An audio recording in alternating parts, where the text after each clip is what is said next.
Okay, guys, so welcome to the lesson. What we're going to learn today is a little bit about the Roman Empire. Okay, so we're going to start with a mini lesson. Okay, this is a day in the life of a Roman gladiator. So we'll watch this video, which will just take us through a day in the life of a Roman gladiator. So just pay attention.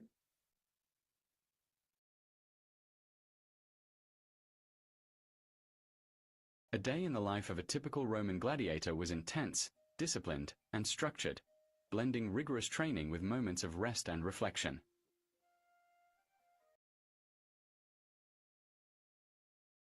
The day often began at dawn. Gladiators woke in their quarters within or near the training school, known as the ludus. They started with personal hygiene, washing and dressing in their training gear or minimal clothing suited for combat. A quick, hearty breakfast was consumed, often bread, porridge, or fruit, to fuel the demanding day ahead. The core of the day was dedicated to rigorous training.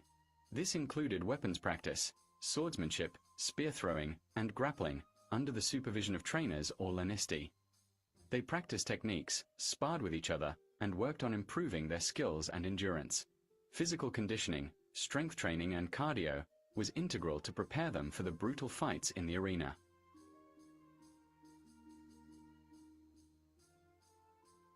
After several hours of intense training, gladiators took a break. They might consume a meal prepared by the ludus staff, often consisting of high-protein foods like beans, lentils, bread, and sometimes meat or fish when available. Rest was crucial to recover physically and mentally.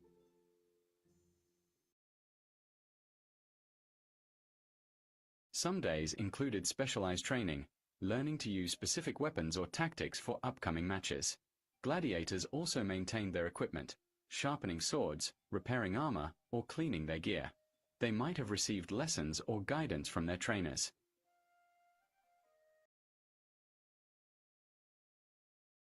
In their limited free time, gladiators could socialize with peers, share stories, or rest.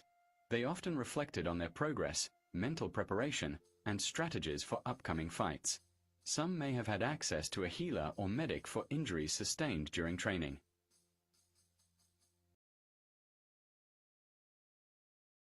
Gladiators slept in their quarters, resting up for the next day.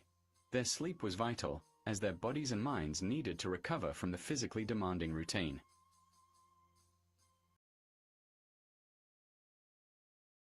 When a gladiator was scheduled to fight in an arena, their day would shift to focusing on mental preparation, reviewing tactics, and maintaining their combat readiness.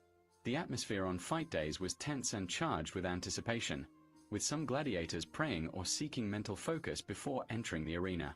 This routine highlights the combination of discipline, physical exertion, and limited leisure that characterized the life of a Roman gladiator, a life dedicated to combat, survival, and the pursuit of fame or freedom.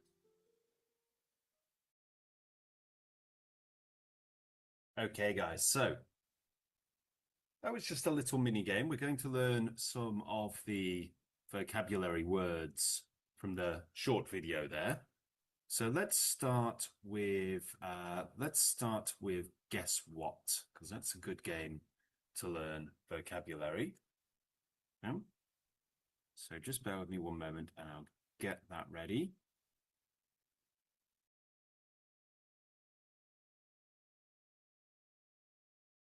Okay.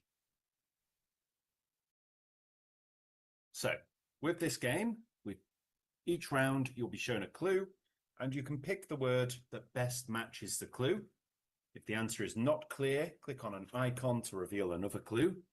And at the end of each round, bonuses are earned based on how few clues and items you've used, how many answers you gave which were correct, and how quickly you completed the round.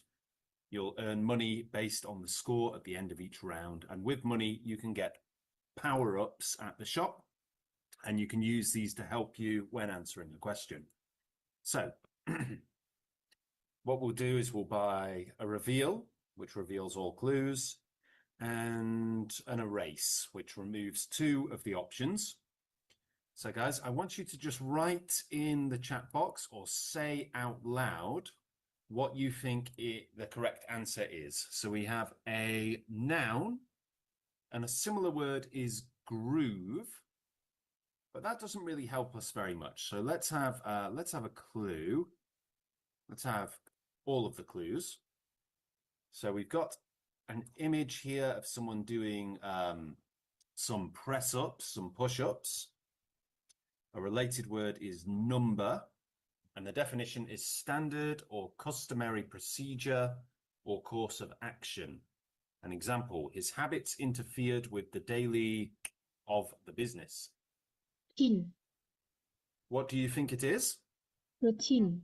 Routine is right. Well done. Routine. Great. Next, we have a noun, and a similar word is provision, which again isn't enormously helpful. So let's have a clue, shall we? A related word is precaution. And another clue gives us the definition, and the definition is the act or process of preparing. Preparation. Yeah, very good. So when we say this word, we say it preparation rather than preparation. Preparation. Fantastic. All right, good job, guys. Let's try the next one.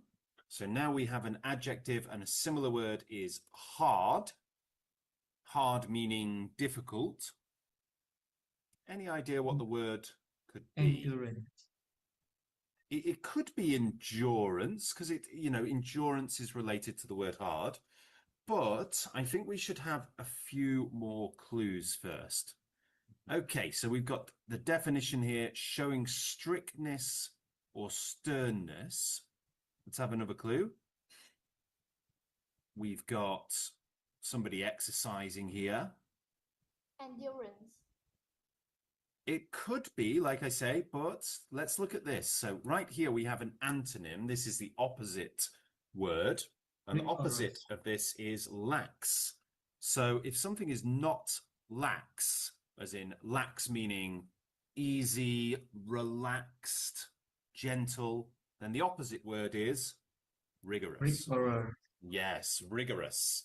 So it's related. It's quite similar. You might see rigorous used in the same sentence as the word endurance quite often, but it's talking about something being strict or something being very difficult to do, something very intense. The soldiers were kept to a rigorous military regimen. Okay, next up we have a noun. The definition is anything designed or provided for a particular use. So we're talking about something that is made to be used specifically for one purpose. Anticipation. No. Anticipation is not what we're talking about. Anticipation is when we're thinking about something that will happen in the future. So it's a very different thing. Go on. Equipment. Equipment, yeah. Equipment is anything that we need for a specific purpose. So we can see here we have a football, which is used for playing football, an American football or a rugby ball, again. Then we have a catcher's mitt, which is used for playing baseball or catch. Other equipment might be, in this case, in the context of gladiators and the Roman Empire, you might have swords or spears, shields, armor, that sort of thing. Other words could be supplies or implements. And the example here is you need to have special equipment for mountain climbing. Good job, guys, doing well. Okay, next we have an intransitive verb. She needed time to something before making such an important decision. So this is talking about thinking. Tactics. No, not tactics. Reflect. Reflect is the right one. So when we reflect on something, we have a good long think about whatever it is that we need to reflect on. So when we reflect, we kind of look back, we have a good old think. We might call it mulling something over in our brains or considering something.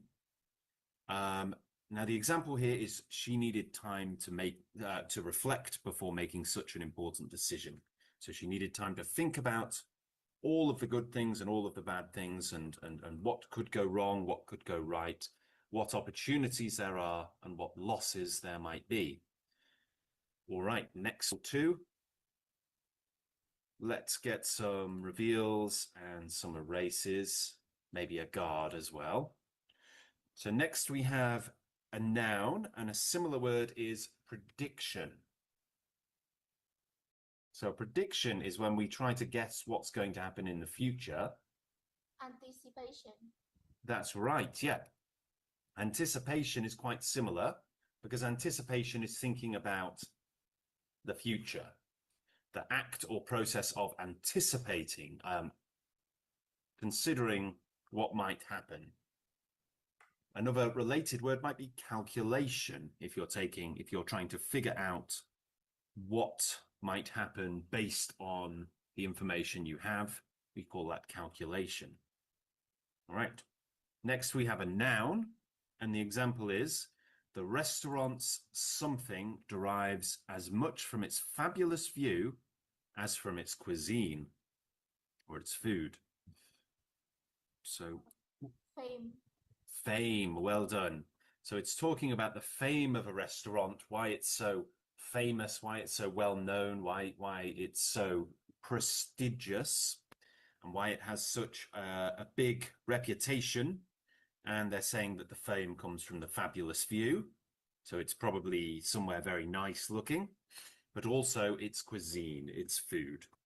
So a similar word is prestige or distinction. Opposite word would be oblivion, meaning sort of a place of nothingness. A synonym could be reputation, and the definition is the reputation by which one is known. Next, we'll have a transitive verb, and a similar word is warm up. So warm up. Now, none of these really work too well with that. So let's have some clues. A related word could be prime. If you're in your prime, you are in the best situation you can be in, usually physically. We talk about athletes being in their prime, in the best bodily, physical situation that they can be in. Let's have another clue. Definition: to make fit, healthy, or ready for use. So, Hygiene. sorry? Is hygiene. It's not hygiene. Hygiene is related to things being clean, which I can see, obviously, you've looked at healthy and fit there, but this is more about, this is a verb which is talking about getting something into the right form so that it's as good as it can be. Condition.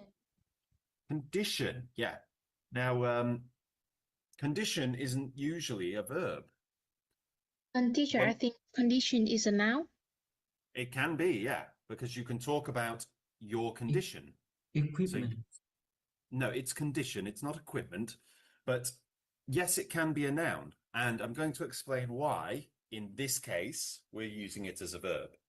So condition can be a noun. So you could say, I have a skin condition, or you could ask about somebody's condition, what is the condition of the car? It is broken, so yes, you can use it in that way. But in this case, it is actually a verb. To condition something is to get something ready, to get it fit, healthy, or ready. Okay. So quite often when you're preparing for a sporting event, you need to condition yourself to make sure that you're ready. So you might need to do strength conditioning or endurance conditioning. It's basically making sure that you are ready and in the right condition to deal with whatever challenges you face. So you can see here, we would use the continuous version of this verb. He's conditioning himself for the upcoming race. How do you condition yourself for a race? Well, you have to practice running. You have to practice endurance. You have to practice aerobics, cardio. Okay, next we have another noun, and a similar word is regulation. So a regulation is like a law. So let's have a few clues, shall we? So the example here is getting up before dawn to run several miles each morning requires what? Discipline. Yes, but we need to pronounce it this way. Discipline. So it's a soft I each time. Discipline. Okay? Discipline. That's right. Well done. Discipline. Very good. And discipline is control or determination brought about by training and self-control. So, you know, I don't know if you're familiar with the term disciple, but a disciple is a follower. Someone who follows something or someone is a disciple. So discipline is learning to follow, learning to get things done. So to control and regulate yourself. Okay, now we have a transitive verb and an intransitive verb. And a related word is intensify. So to intensify something is to make it stronger, more effective, more intense. What word could that be, do you think? Sharpen. Sharpen is right, yeah. Because when we sharpen a knife, we make that knife more intense. We make it more effective. We make it better at cutting. So the definition here is to make or become sharp or sharper. And another word is wet. Wet. To wet something is to sharpen a blade. So when you sharpen a sword, you use what's called a whetstone. Now that's not wet like W-E-T, as in, you know, wet from water. It's wet with an H, meaning to sharpen something. And the opposite word is dull. When a knife is dull, or when a sword is dull, it doesn't cut very well. Okay. Fantastic job, guys. Let's buy some more powers with the money we've earned. Next, we have a noun. And the definition, the science concerned with promoting health and preventing illness. So what can we do to not get sick?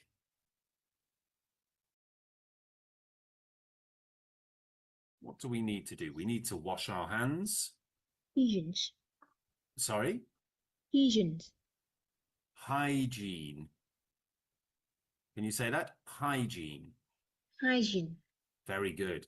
So hygiene is anything related to keeping ourselves healthy and preventing illness. So why do we wash our hands regularly? It's to stop the spread of germs. When we sneeze, we cover our mouths to stop the spread of germs. If we're sick, we can wear a mask to stop the spread of germs. This is all related to hygiene. Okay. It's also things like cooking things properly and ensuring that things are done safely from a point of view of health. Next, we have a plural noun, and a synonym is campaign. So that's quite hard, isn't it? Campaign. What do we mean by a campaign? Tactics. Sorry? Tactics.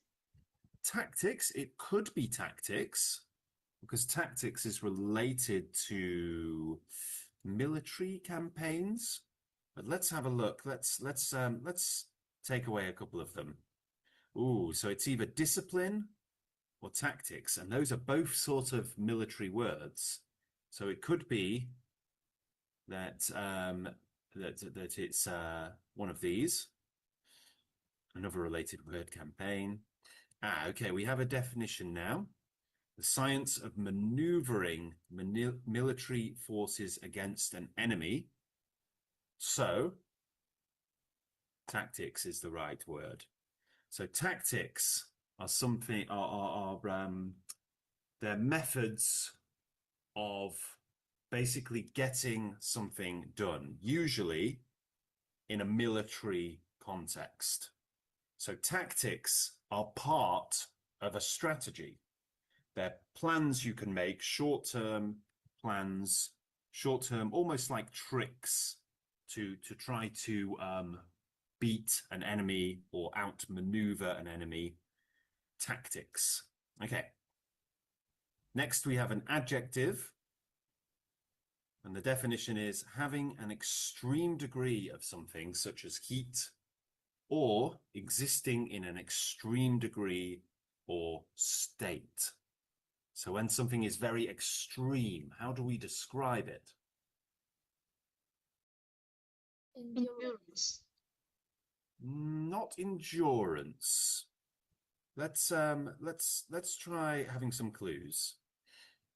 So the opposite word is slight. So if we talk about something being slight, it's not very strong, not very big, not very extreme. A similar word is wild. A laser gives out an light. So a very, very powerful light. What is this word? Intense. It's intense. Well done. Intense meaning very strong, very extreme, very powerful. Okay, so intense heat is very, very hot. Intense light is very, very bright light, like a laser. Next, we have a noun, and a related word is mash. So mash is, well, it's a word that means to sort of push something down until it's sort of all mixed together. But you could, quite often you might hear people say mash, referring to mashed potatoes. So this is sort of related to that because this is a similar type of food where it's kind of all mixed together. Porridge. It's porridge, yeah, very good. So this is boiled cereal grains or meal, such as oatmeal, usually eaten with milk or maybe water, maybe some honey, maybe some chopped up fruit. Other times porridge can be made with grains of rice or other things. But yeah, it's a very carbohydrate heavy meal. Next, we have a noun, and a similar word is stamina. So stamina is for how long you can keep going, how long you can keep running, how long you can keep fighting, how long you can keep lifting weights. Endurance. Endurance is the word, yeah. So endurance and stamina are very similar words. Here's an example. Their mother's endurance of the hardships in her life was something her adult children could only wonder at. So they're saying that the mother was able to endure some of the hardest things in life. And the definition is the act, condition, or capacity of functioning under prolonged stress. Very good. All right, doing really, really well there. Now let's try a slightly different game where we're going to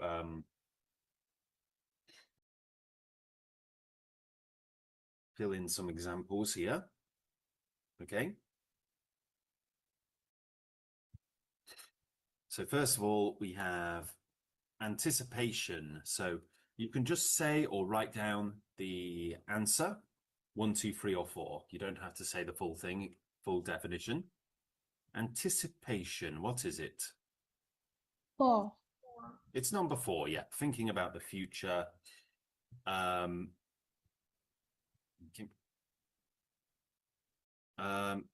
So One. another definition of anticipation, yep, is expectation or hope. So we think about the future. Very good. How about another anticipation definition? One. Yes, well done. Next we have condition. So condition is, and we're talking about the verb this time, not the noun, a condition, but to condition.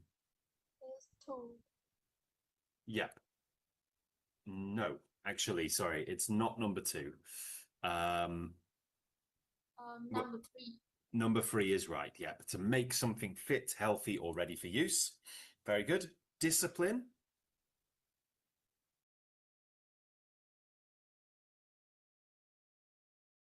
What is discipline? Two. No, it's not related to cleanliness necessarily. It's number one. It's more like training of the body or mind to bring about desired results. So, getting up at 6 a.m. every day takes discipline. Exercising every day takes discipline. Learning English every day takes discipline. Another definition of discipline.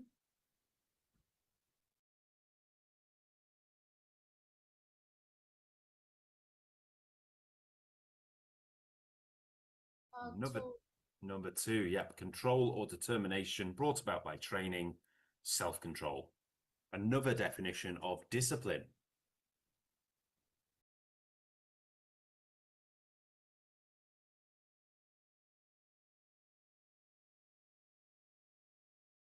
Number two. Number two, because you can discipline somebody else.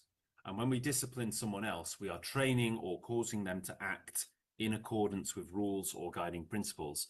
So you can discipline a dog, for instance, to do something a certain way, to maybe not to you go to the bathroom in the house, for example. What about another definition of discipline? Number two. Number two, to exercise control over oneself. Endurance. Four. Number four, the act, condition, or capacity of functioning under prolonged stress. Equipment. Four. Anything designed or provided for a particular use. Well done. Fame. Number one. Widespread recognition, public esteem, or renown. Very good. Fame again.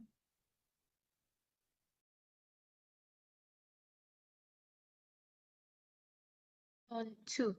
It's two, the reputation by which one is known. Hygiene.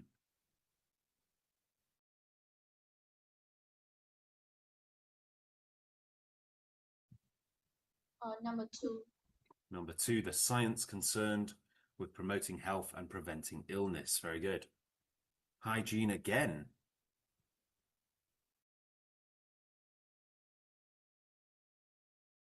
Number one. Four. It's number four, yeah. Practices and conditions such as cleanliness that tend to promote health and prevent illness. Intense.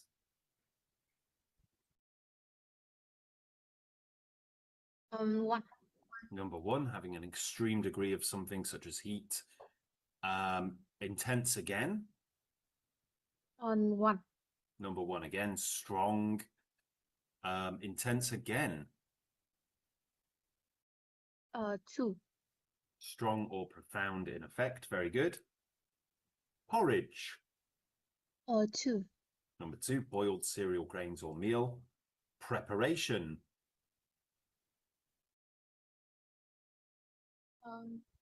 Two. Number two. It's actually number two, the act or process of preparing. Preparation again.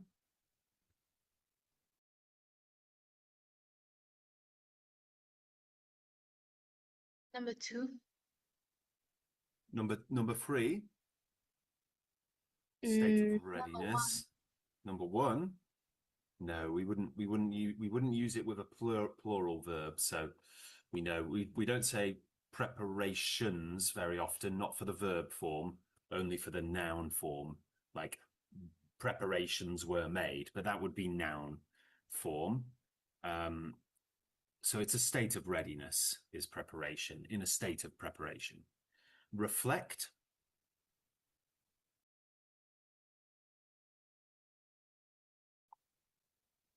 To reflect. Number 3. Number 3, and we would normally say to reflect on. Very good. Rigorous.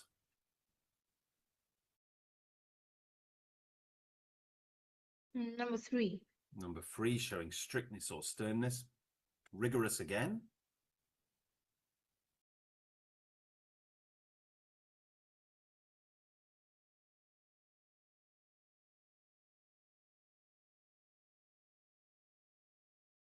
Any idea? Number 3. Actually, no, it would be number 1. So thoroughly accurate or precise. So sometimes when we describe something as being rigorous, we're talking about going to a lot of effort to make sure it's accurate and right. So you could say they, if you wanted to use the adverb rigorously, you could say they rigorously checked all of their sources for their thesis. Routine.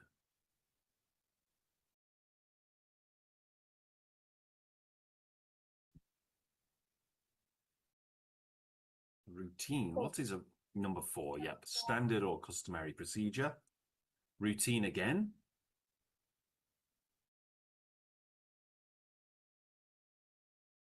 Number 3. Number 3, it can be sometimes if something is routine, we can do it without really thinking about it. And again, routine one more time. Number 4. That could be a routine, training of the body or mind, but that's actually related to discipline. This one would be in accordance with customary or standard procedure. So this is a routine check. Another definition of routine.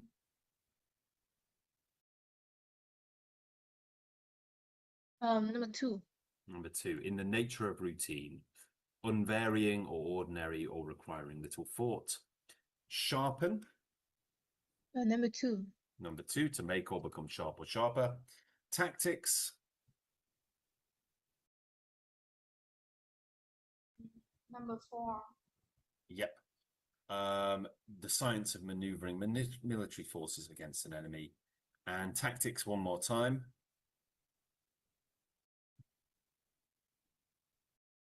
Number 4. Number 4, skillful maneuvers for any kind of advantage. Fantastic work, you guys. Really good there. Okay. Going to do just one more now, where we use them just to check that we've got them down to the point where we understand how they're used. So we've got a sentence here, workers who dislike something. What could that be? There's 2 words that could fit in.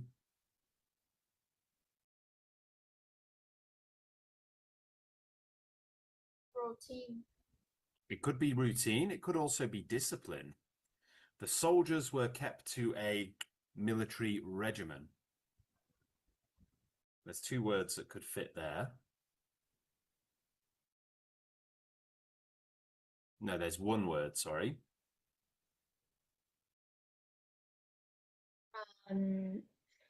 Rigorous. Rigorous. Yep, very good. You could say intense if it was an intense, but it's not. So it's a rigorous military regimen. The army uses various methods of something to prepare soldiers for fighting. Discipline. Discipline, yeah. It could also, yeah, it's almost certainly discipline. It could be, well, it couldn't really be routine. No, not really. A laser gives out an light. Intense light, very good. Some actors enjoy something if they achieve it.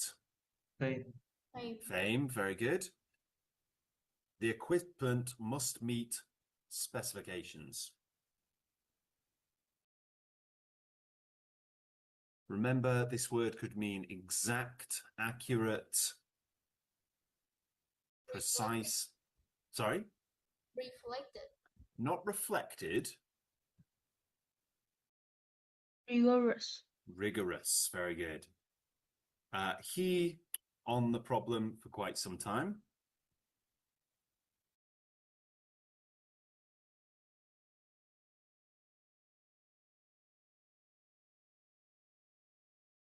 Now, this means to think about the problem.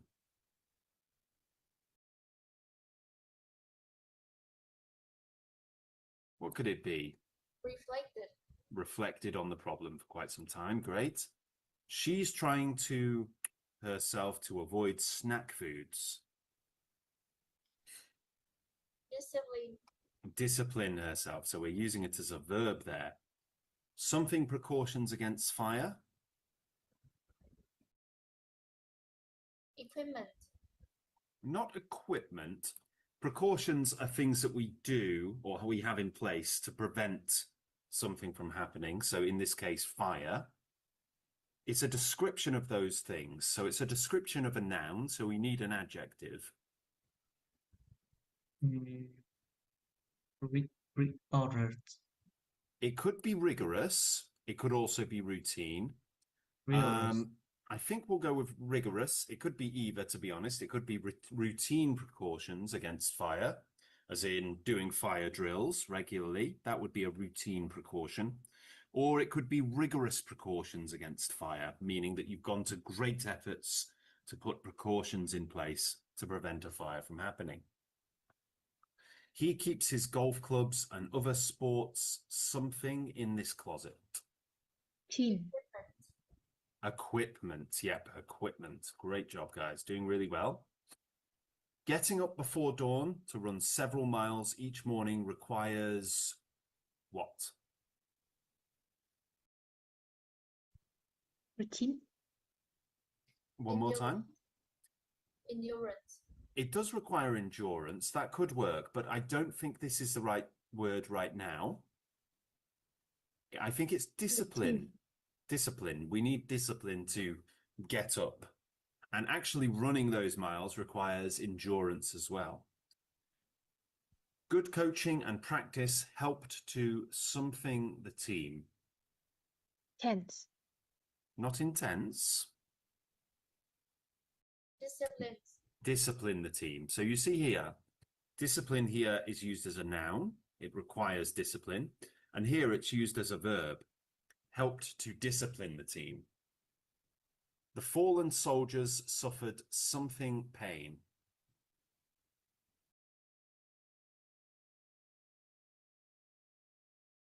Intense. Intense pain. Very good.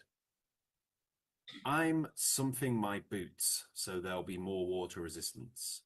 Resistant. Conditioning. Conditioning my boots. Very good. So that means you put something on your boots, like some kind of wax or oil, so they'll be more water resistant. His habits interfered with the daily something of the business. Tin.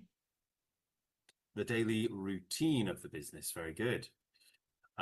Difficult times test our something, but we will make it through this.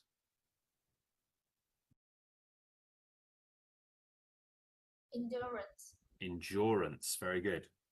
The restaurant's something derives as much from its fabulous view as from its cuisine. Fame. Fame. Very good. He has to himself to work more effectively. Discipline. Discipline, and we're using it as a verb there again. Their mother's something of the hardships in her life was something her adult children could only wonder at. Discipline. Not discipline. So she's made it through the hardships, the difficult times in her life. Endurance. Endurance. Very good. Great physical something is needed to run a marathon. Endurance. It could be endurance, yep. It could also be conditioning. It could be either, to be fair. It could also be discipline, maybe. Great discipline rather than great physical discipline. Great physical conditioning, great physical endurance. It could be either one. She doesn't seek something. She would prefer to do her good deeds anonymously. So that means nobody knows her name. So what is it she doesn't want? What is it she doesn't seek? Fame. Or fame. She doesn't seek fame. Very good. The nightclub gained its as a hot spot when certain rock stars began to frequent it.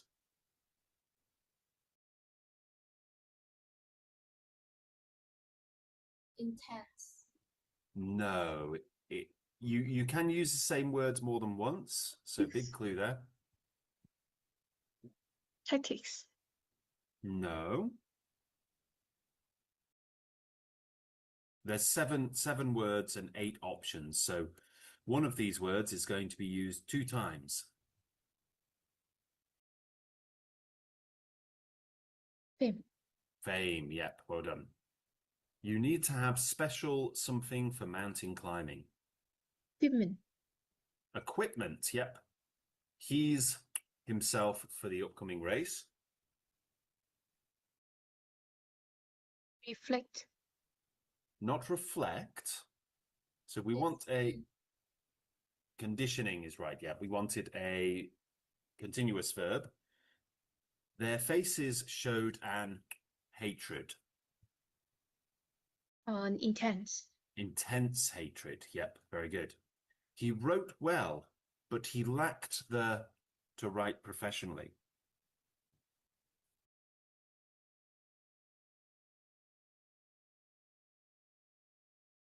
Fame. Not the fame to write professionally. What they're saying is he didn't have, sorry, Tactics. not the tactics. He couldn't write professionally because he couldn't just sit down and write every day. Conditioning. Not conditioning. Discipline. Discipline, yep. Needed the discipline to sit down and do it every day. She needed time before making such an important decision. Tactics. No. Intense. No. Reflect. Reflect, yep. So you need to think, reflect, ponder, consider before making such an important decision. And then finally, his for getting a raise were good. Conditioning. Nope. Tactics. Tactics, yeah. So he has some ideas, plans. His tactics for getting a raise were good. Great, great work there, guys. Now, there's many other games you can do, of course, right here. So if you want to learn that vocabulary a bit more strongly or in a different way, there's lots of things you can do, like crosswords, spelling games, and matching activities, and so on.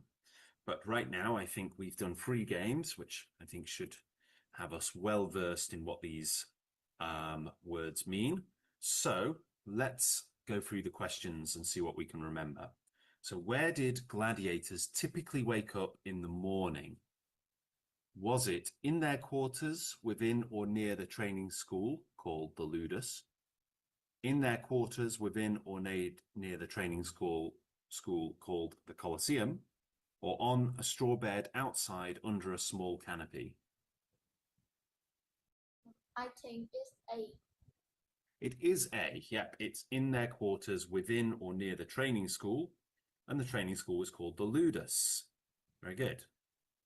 And you can get a further explanation of that using AI if you wish. So let's push forward. What type of food did gladiators commonly eat for breakfast? Was it avocado on toast, Cheerios, Cocoa Puffs, or Shreddies, bread, porridge, or fruit, or lean meat, tomatoes, and milk?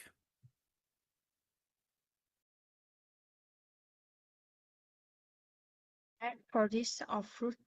That's right, bread, porridge, or fruit, because we need things like porridge, which has complex carbohydrates, which improve our endurance. So again, you can explain that further if you want more of an explanation using the AI. What activities constituted the core of a gladiator's day, the main part of a gladiator's day? Was it basic hygiene, such as brushing teeth, showering, and flossing, going for a walk, drinking coffee, and eating a light meal, or rigorous training, including weapons practice, swordsmanship, spear throwing, and grappling? Rigorous training, including Yes, it's rigorous training, including all of the aforementioned things. Who supervised the gladiators during their training sessions? Was it the Lannister, the Emperor, or nobody at all? Nobody. It was somebody.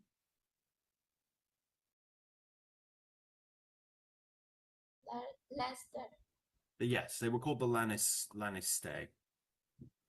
Yep, very good. What kinds of foods were commonly included in a gladiator's meal after training? Low protein foods like corn, tomatoes, bread, and sometimes cheese or snacks when available.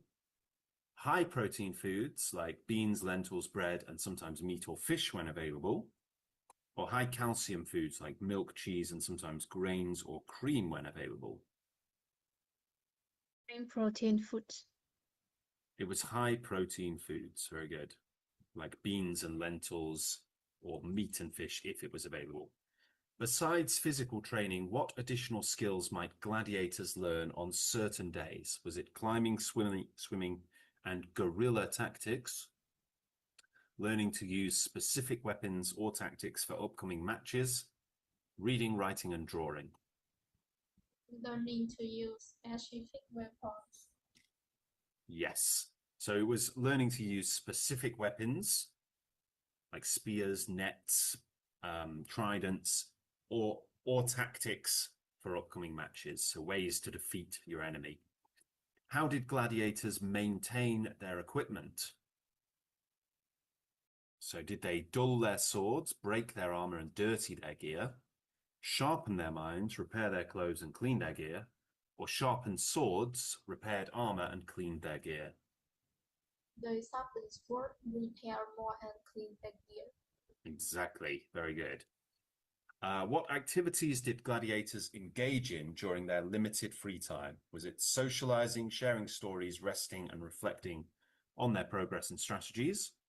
Playing video games, sharing food, reading, and reflecting on their progress and strategies? Was it socializing, sharing stories, resting, and doing their homework? Socializing, sharing story, resting, and reflecting on their progress and strategies. That's right, yeah. So you can tell quite quickly, playing video games, they didn't have video games in ancient Rome. Homework, as far as I know, gladiators didn't have to do a homework because they weren't studying so much.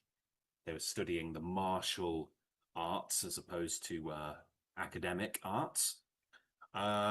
Who could gladiators sometimes access for injuries sustained during training? Was it a doctor or apothecary, a healer or a medic, a priest or a witch doctor?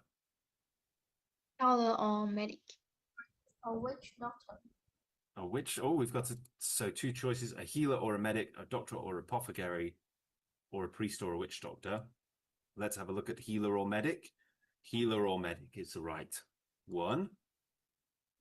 How did the routine change on days when a gladiator was scheduled to fight? Is it the focus shifted to physical preparation, reviewing plans and repairing equipment? The focus shifted to resting, preparing for combat and cleaning equipment? Or the focus shifted to mental preparation, reviewing tactics and maintaining combat readiness? The focus shifted to mental preparation. That's right, yep. It was about mental preparation, preparing yourself in the mind. So great job, guys. Well done. Okay, so what we're going to do now is we're going to practice conversational skills by using this little AI function here, which is basically a Roman gladiator. So we can talk to a Roman gladiator, okay? So what we're going to do, guys, is we're going to come up with each of us 3 questions to ask the Roman gladiator, and then we'll see what responses we get, okay? So I'll give you a few minutes to write down some questions, okay? Okay, so we've had some time to write down some questions for our gladiator. So we've got 9 questions. Let's start with question 1, which is, how do you mentally prepare for a fight in the Colosseum? So let's see what our gladiator says. Okay, so, wow, quite a long answer. The roar of the crowd, the scent of sweat, sand and sweat, the thrill of battle. I am a Roman gladiator, a warrior of the arena. As I stand before the gates of the Colosseum, I focus my mind and steel myself for the fight ahead. My name is Marcus, and I am a Murmillo, a gladiator of the mighty sword and shield. I have trained tirelessly, honing my skills with gladius and scutum, perfecting my technique in the ludus, the gladiatorial school. But mental preparation is just as crucial as physical prowess. I begin by clearing my mind, letting go of distractions and doubts. I visualize my fight, imagining my opponent's strengths and weaknesses. I see myself victorious, my sword slicing through the air, my shield deflecting every blow. I feel the rush of adrenaline, the surge of confidence that comes with knowing I am a skilled fighter. I offer a silent prayer to Mars, the god of war, asking for his favor and protection. I invoke the spirits of my ancestors, seeking their guidance and strength. I am not just fighting for myself, but for my familia, my fellow gladiators, and the glory of Rome. As I walk into the arena, the roar of the crowd becomes a deafening din. I focus on the sound of my own breathing, the pounding of my heart. I am a warrior, an instrument of war, and I will not be swayed by the whims of the crowd. I glance at my opponent, sizing him up, searching for any weakness. I am a student of the game, always adapting, always improvising. I will use every trick, every tactic to emerge victorious. And yet I am also aware of my own mortality. I may not leave the arena alive, but if that is my fate, I will die with honor. My sword in hand, my shield on my arm. For a gladiator, there is no greater glory than to die in the service of Rome, in the pursuit of victory. I take a deep breath, feeling the weight of my armor, the grip of my sword. I am ready. I am a Roman gladiator, and I will not be defeated. So there we go. We've got an answer there. So let's try question number 2. How strict is the discipline of the Lannister who train you? So, all right. The discipline of the Lannister. It is harsh, and it is a harsh and unyielding regime, one that forges a warrior from the very depths of his being. Our Lannister, the master of the Ludus, is a man named Gaius. He is a seasoned gladiator, a veteran of countless battles, and his experience is etched on his face like the scars on my own body. Gaius is a hard man, unforgiving and demanding. He pushes us to our limits, testing our endurance, our strength, and our will to survive. The training regimen is brutal. We rise before the sun for a series of rigorous exercises. Running, jumping, and strength training. We practice with wooden swords. Our movements choreographed to perfection, our strikes precise and deadly. The Lannister watches our every move, correcting our technique, punishing our mistakes. A mistake in the arena can be fatal, and Gaius drills this into us every day. He is merciless but fair. He knows that a gladiator's life is short and that our time in the arena is fleeting. He pushes us to be better, to be faster, to be stronger for our own survival.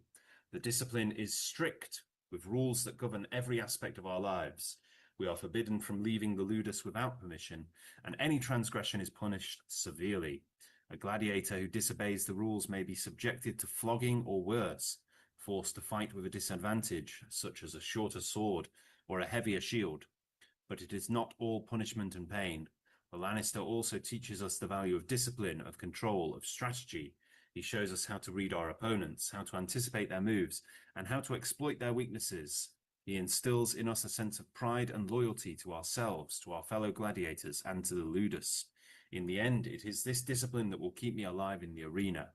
It is the knowledge that I have been trained by the best, that I have been tested and proven, that gives me the confidence to face any opponent, no matter how formidable. Okay, very good. So let's ask another question. What would happen if you don't do what the Lannister tell you to do? So let's see. Ah, the wrath of the Lannister. It is a fate worse than death itself. If you do not do what the Lannister tell you to do, you will suffer the consequences. And I speak from experience. I once disobeyed Gaius, our Lannister, by refusing to practice a new technique he was trying to teach me. I thought I knew better, that I was superior. Gaius was furious. He summoned the Scorparius, the whipmaster, and had me flogged in front of the entire ludus. The pain was excruciating, the humiliation even worse.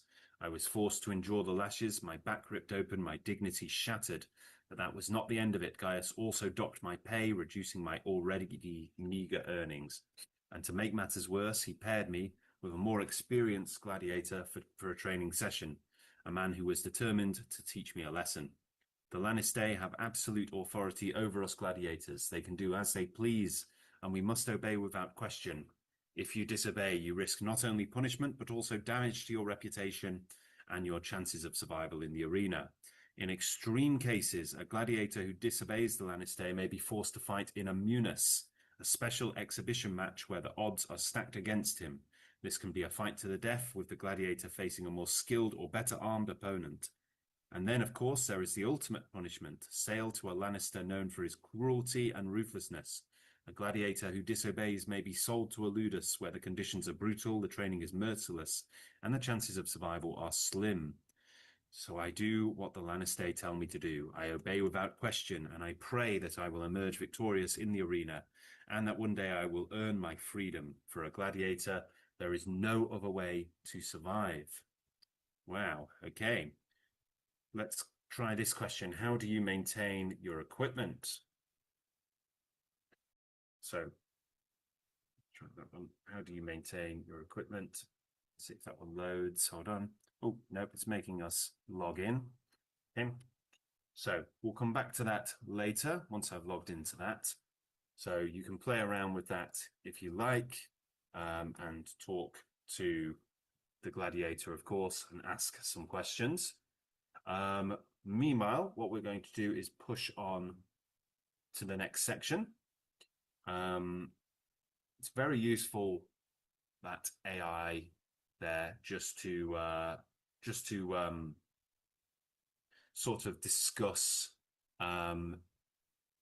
different things that you might be interested in when you're working through the course. It's very good for practicing conversation, especially written conversation, and it can be very useful as well when you just want to find out a bit more information about something that you're studying. You can go through a little AI chat box like that, and it can be very good for role playing out certain scenarios, or just finding out a bit more information from somebody who, of course, it's simulated, but from somebody who is a simulated version of what is really there, which I think is very enjoyable and very fun. So we're going to watch another video now. This is the complete history of the Roman Empire. Okay, so it's 12 minutes long. We have a transcript and a vocabulary bank to go through, and we'll go through those shortly. We'll watch the video now from the beginning. Welcome to our journey through. Just make sure that the quality is good. Turn the quality up a little bit.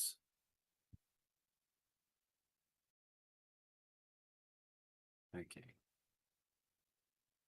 Welcome to our journey through the fascinating history of the Roman Empire, a civilization that shaped the course of Western history for centuries. In this video, we will delve into the rise, peak, and eventual fall of one of the most powerful empires the world has ever seen. The Roman Empire, established in 27 BC and lasting for over 500 years, left an indelible mark on the world through its advancements in governance, engineering, art, and culture. Understanding the history of the Roman Empire is crucial in comprehending the foundations of modern society and governance systems. Today, as we navigate a complex global landscape, the lessons from Roman history remain relevant. By exploring the triumphs and challenges faced by the Romans, we can gain insights into issues of power, leadership, and societal dynamics that continue to shape our world. Throughout this video, we will uncover the stories of legendary figures such as Julius Caesar, Augustus, and Cleopatra, as well as pivotal events like the Punic Wars, the rise of Christianity, and the eventual fall of the empire. Join us as we unravel the mysteries and marvels of the Roman Empire, a civilization that continues to captivate and inspire us to this day. Founding of Rome, unraveling the legendary origins and establishment of the Roman kingdom. The founding of Rome is steeped in myth and legend, with one of the most famous tales being that of Romulus and Remus, twin brothers raised by a she-wolf who went on to establish the city of Rome.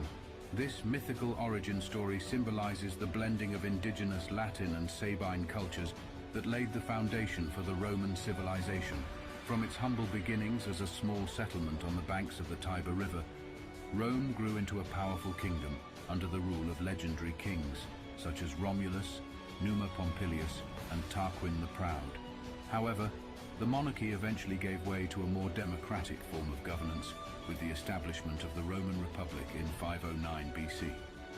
The transition to a republic marked a significant shift in Roman politics, with power being shared among elected officials known as consuls, senators, and tribunes.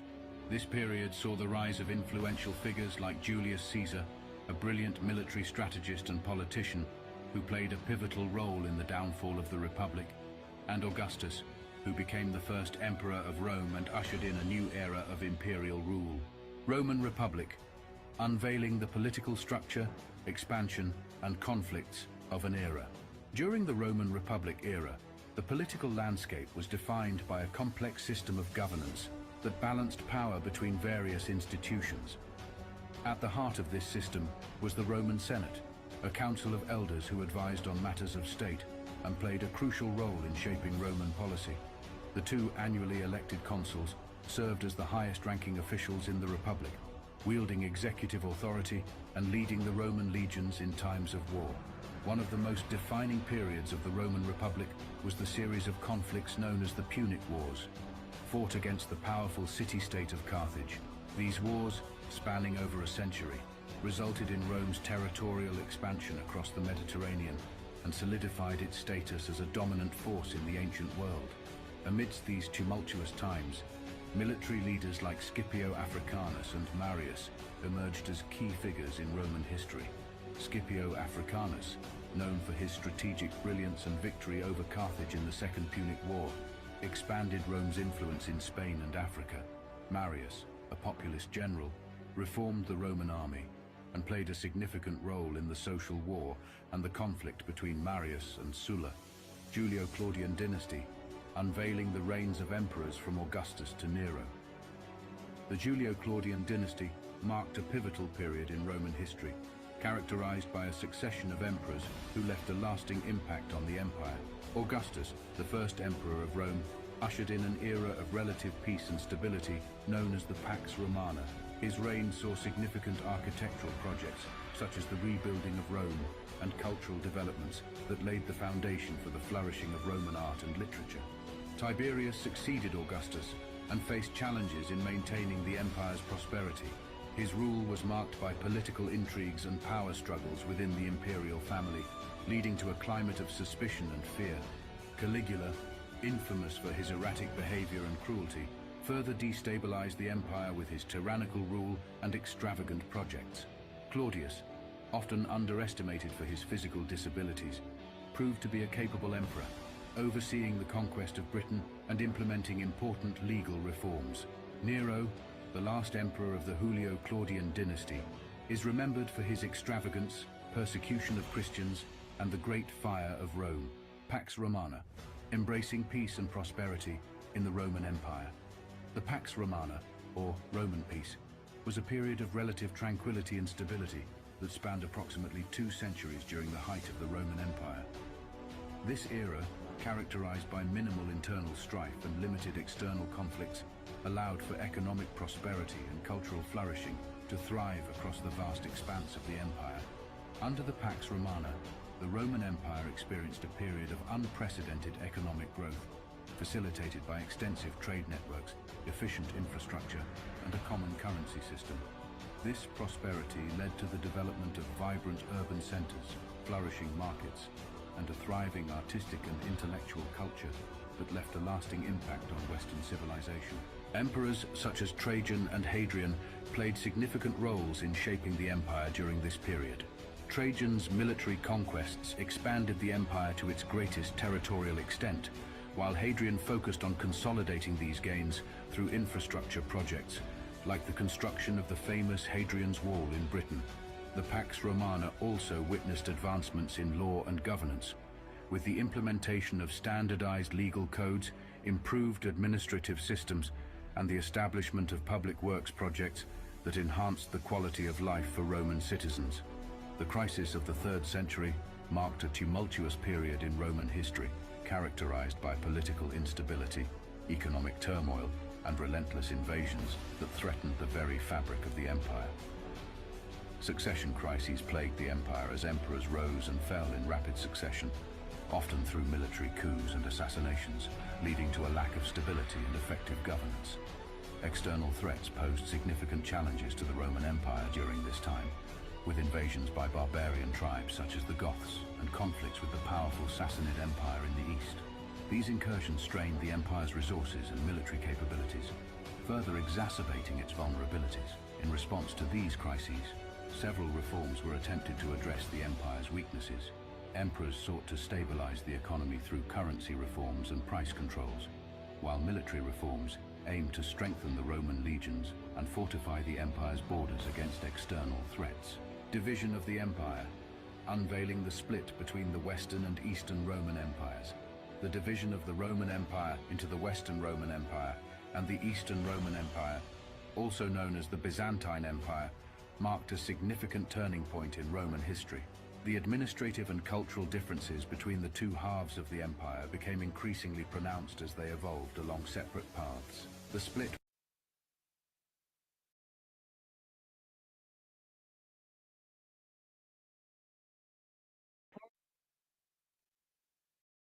was driven by a combination of political, economic, and military factors.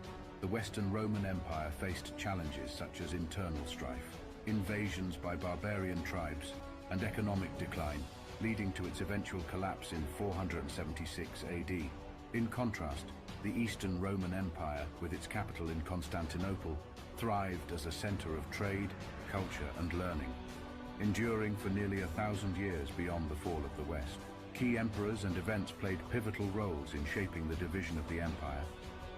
Emperors like Diocletian and Constantine the Great implemented administrative reforms that laid the groundwork for the division, while the Council of Chalcedon in 451 AD further solidified the theological and cultural differences between the Western and Eastern churches.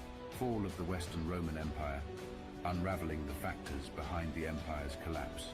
The fall of the Western Roman Empire was a culmination of various factors that contributed to its decline and eventual collapse. Invasions by barbarian tribes, economic decline, internal strife, political corruption, and administrative inefficiency all played significant roles in the empire's downfall. One of the most iconic events that symbolized the weakening of the Western Roman Empire was the sack of Rome by the Visigoths in 410 AD. This devastating event, along with subsequent invasions by Vandals, Ostrogoths, and other tribes, further destabilized the empire and eroded its power and influence. Political corruption and administrative inefficiency plagued the empire, leading to a breakdown in governance and a loss of public trust in the ruling authorities. The inability to effectively manage internal affairs and external threats exacerbated the empire's vulnerabilities and hastened its decline. Despite its collapse, the Western Roman Empire left a lasting legacy on European history. Its legal system, language, architecture, and cultural traditions continued to influence the development of Western civilization for centuries to come, shaping the foundations of modern Europe. Byzantine Empire, embracing the legacy of the Eastern Roman Empire. The Byzantine Empire, the continuation of the Eastern Roman Empire, emerged as a distinct and enduring civilization that preserved and transformed many aspects of Roman traditions and culture. Despite the division of the empire, the Byzantines maintained a strong connection to their Roman roots, embracing classical art, literature, and legal systems while incorporating Greek influences into their society. Emperors like Justinian and his formidable wife Theodora left a lasting impact on the Byzantine Empire. Justinian's reign was marked by ambitious military campaigns, legal reforms, and the construction of the magnificent Hagia Sophia in Constantinople. Theodora, known for her intelligence and political acumen, played a significant role in shaping imperial policy and advocating for the rights of women and marginalized groups. The Byzantine Empire also made significant contributions to religious and artistic developments. The spread of Orthodox Christianity as the state religion influenced all aspects of Byzantine life, from politics to art and architecture. Iconography, mosaics, and religious texts flourished, creating a rich artistic tradition that continues to inspire artists to this day. Conclusion. Reflecting on the rich tapestry of the Roman Empire's history. As we conclude our exploration of the entire history of the Roman Empire, we have journeyed through a rich tapestry of events and eras that shaped one of the greatest civilizations in human history. From the legendary founding of Rome to the heights of the Roman Republic, the challenges of the Julio-Claudian dynasty, the stability of the Pax Romana, and the eventual decline and division of the empire, each period has left an indelible mark on the world. The Roman Empire's legacy endures in numerous aspects of modern society, from governance and law to architecture, language, and culture. Its influence can be seen in the foundations of Western civilization, shaping political systems, artistic traditions, and philosophical thought for centuries to come.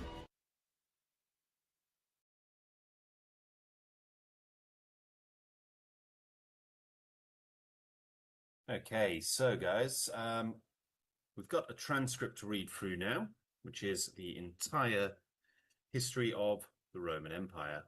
So we can see this transcript right here with various words pulled up, which will be defined in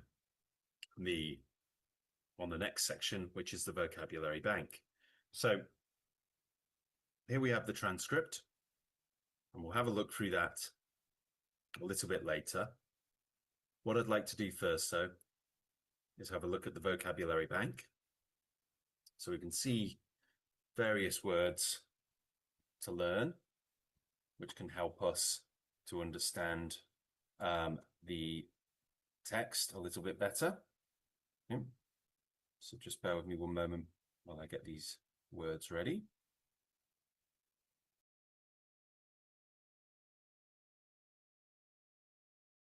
Okay.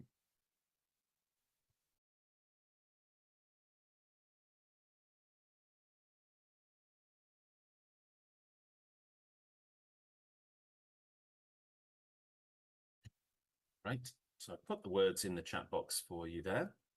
Let's go through some games now. So let's start with a simple game of tic-tac-toe. Okay. So let's start by choosing a square. So just to make this a bit simpler, let's have squares A, B, and C. And then we'll have squares 1, 2, and 3. So let's bring that one up a little bit. Okay, so let's start by choosing a square. Can someone choose a square for me? Like A1 or B2 or C3 or any of the squares? I choose A1. Great choice, A1. Okay, so this is, and we've got to be quick, the act, process, manner, or power of exercising authority and control, government. What could the word be? Quickly. Come on, guys. Oh, too late. Okay, we didn't get that one. Let's try another word. Sorry, another square. So which square should we choose? B2. B2, okay. Anything that is passed down or received from ancestors or from people who have come before. Legacy. Legacy is the word. Well done. Okay, so we got that square. Let's choose another one. B1. B1, okay. A story, theme, or personage that may or may not be factual, preserved in oral or written form as an embodiment of a people's ideals and accepted truths. So this is it's a myth. Yeah, a myth. A story that may or may not be true, usually related to the folklore or culture of a country. Very good. Choose another square, guys. B3. B3, okay. To strengthen or secure, make solid or stable. Legacy. Consolidate. Consolidate, very good. And you can see the word solid in there, which means to bring everything together and make it safe and secure and bring it all together. Great job. Okay, let's try another game. Choose a square. B1. B1, okay. Having meaning, meaningful. Significant. Significant, well done. Choose another one. B2. B2, an enduring result of a past event. Legacy. A legacy, very good. All right, choose another square. B3. B3, a succession lasting several generations of rulers from the same family or group. Dynasty. Dynasty or dynasty, yep, very good.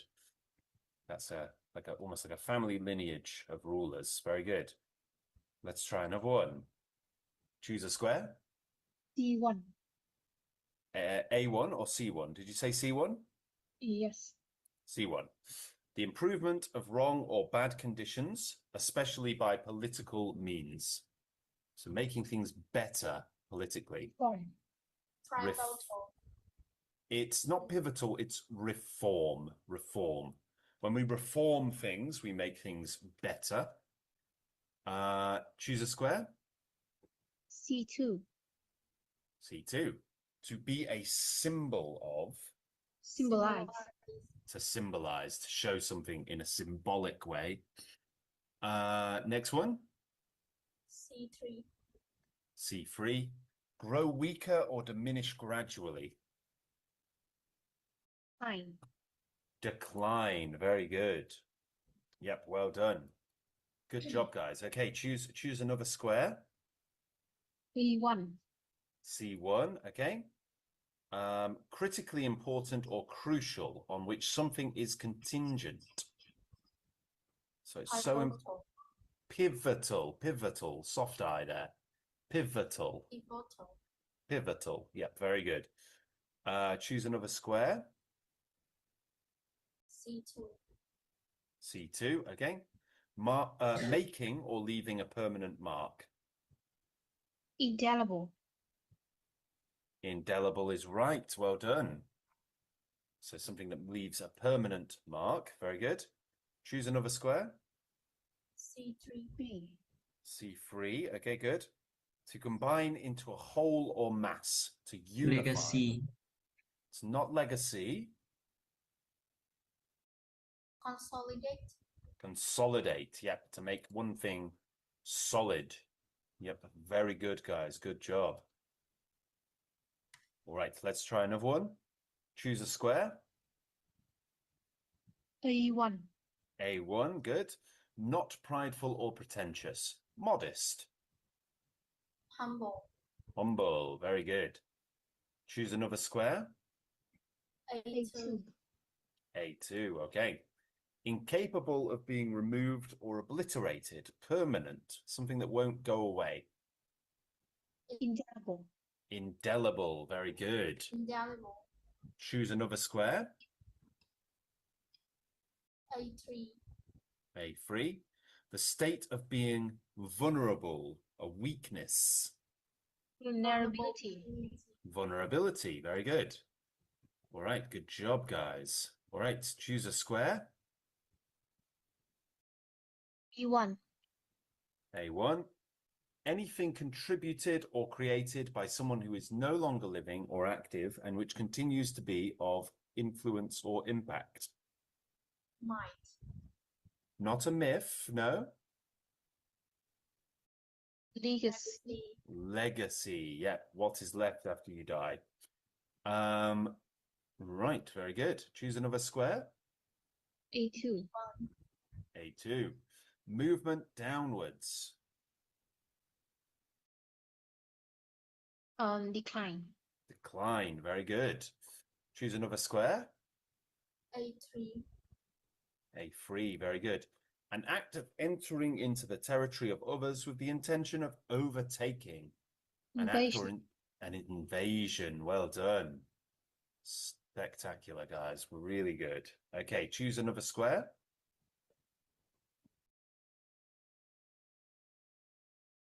C1. C1, good.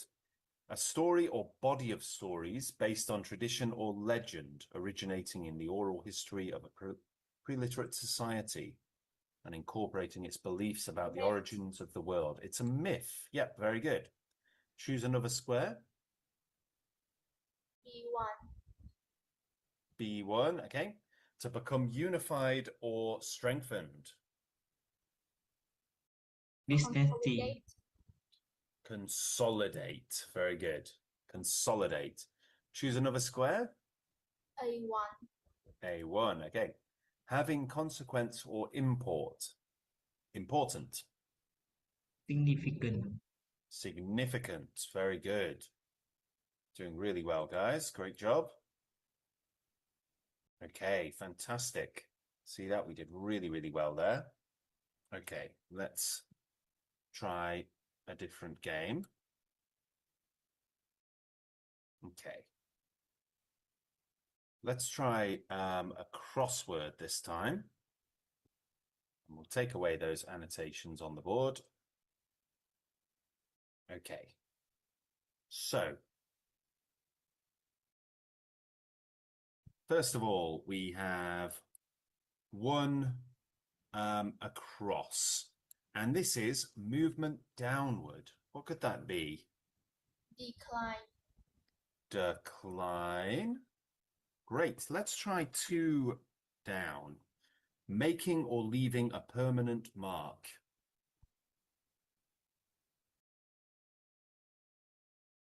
Indelible. Oh, gotta go down the right way. Indelible. Well done. Let's try 3 across. Not prideful or pretentious, modest. Humble. Humble. Well done. Humble. Great. Let's try 4 across. To be a symbol of. To represent something. Yep, is to symbolize. Great. Let's try 5 down. An act of entering into the territory of others with the intention of overtaking. Invasion. Invasion. Very good. 8 across. Let's try 8 across. To become unified or strengthened.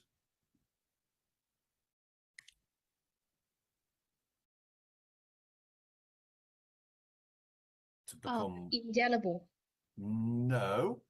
Indelible is more like being permanent. This is more about bringing everything together into one solid group. Consolidate. That's great. Consolidate. Fantastic. 6 across. Let's try it. Incapable of being removed or obliterated. Permanent.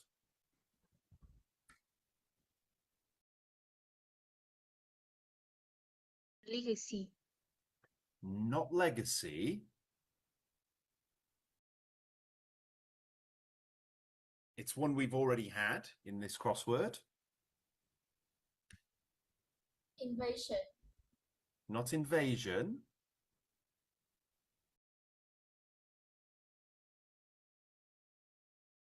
Let's try 7 down to see if we can help us find it. A succession lasting several generations of rulers from the same family or group.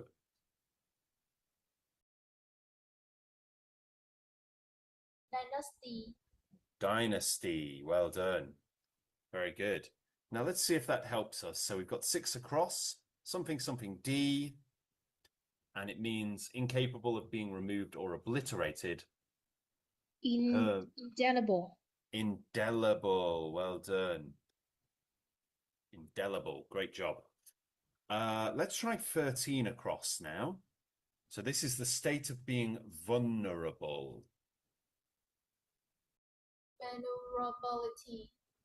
Vulnerability is right. The state of being weak or having a weakness. Let's try 14 down. So 14 down. An enduring result of a past event.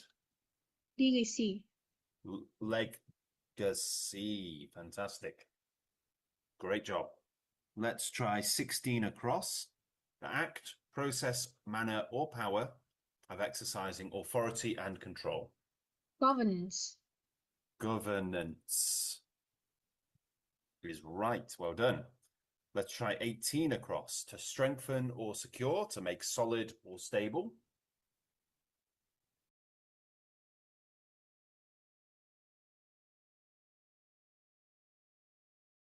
Consolidate. Consolidate. Very good. 17 down. The improvement of wrong or bad conditions, especially by political means. Decline. Not decline. Decline means to go down. Legacy. Not legacy, no. Think about the definition rather than the letters. So, reform, yep, very good. All right, let's try 20 across. Myth. It's myth, well done, yep. So stories based on tradition or legend. 11 down, critically important or crucial. Invasion. Not invasion. So think about the definition rather than where the letters are. But something that is so important that if this doesn't happen, then all the rest of it won't happen either. Pivotal. Pivotal, very good. Pivotal, like this. Great. 10 down. Anything that is passed down or received from ancestors or from people who have come before.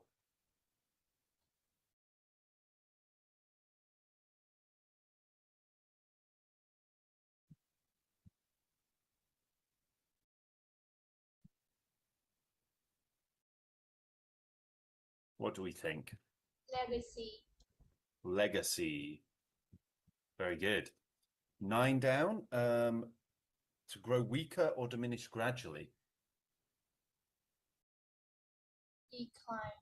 Decline. Well done. 12 down. Anything contributed or created by someone who is no longer living and active, which continues to be of influence or impact.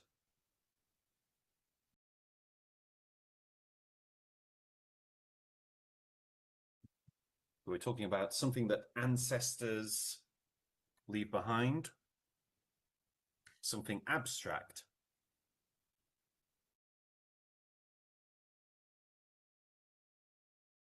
Pivotal. No, not pivotal. Think about the thing that is left behind, the stories that are left behind. Legacy. Legacy, very good. Okay, let's try 15 down. Having meaning, meaningful.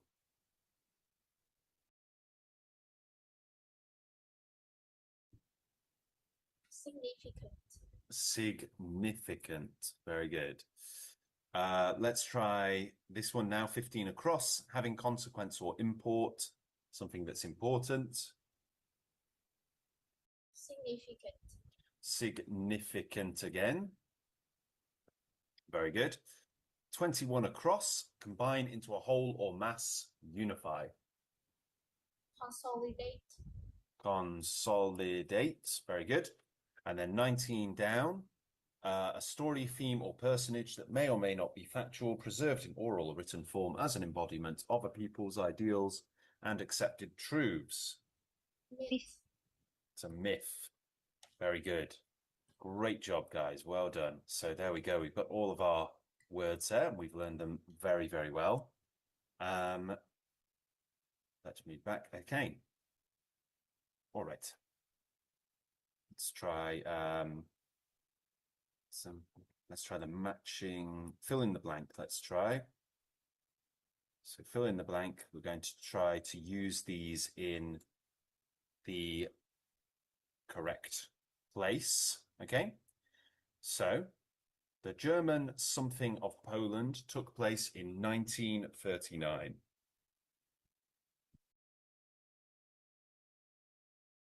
Myth. Not myth. So Germany went into Poland without Poland's permission. They were not Legacy. wanted. Sorry? Legacy. Not legacy. This is talking about the beginning of World War II, where Germany, the German army, went into Poland and they were not supposed to be there. They were not allowed there. Indelible. No, it's not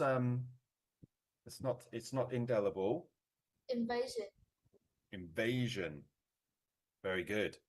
The invasion, because the German army went into Poland and they were not allowed to go in there. They were not welcomed by Poland. It was invasion. According to the Greek something, Prometheus stole fire from the gods and gave it to man. Myth. That's a Greek myth. Very good. But Prometheus, yeah, a very old Greek myth about somebody called Prometheus who stole fire and gave it to the humans and was punished by the gods afterwards. Something ink. So ink is what is in pens, of course. Indelible. Indelible ink. So this is ink you cannot remove. Permanent ink. Very good. It was a small but something victory as it gave the troops the confidence they needed to battle on. Invasion. Significant. Say that again, sorry. Significant. It could indeed be significant. And there's another word you could use. It's not actually up here, but there is another word that could work too. Any idea what that word could be? It's not one of the words you can see on screen. Begins with a P.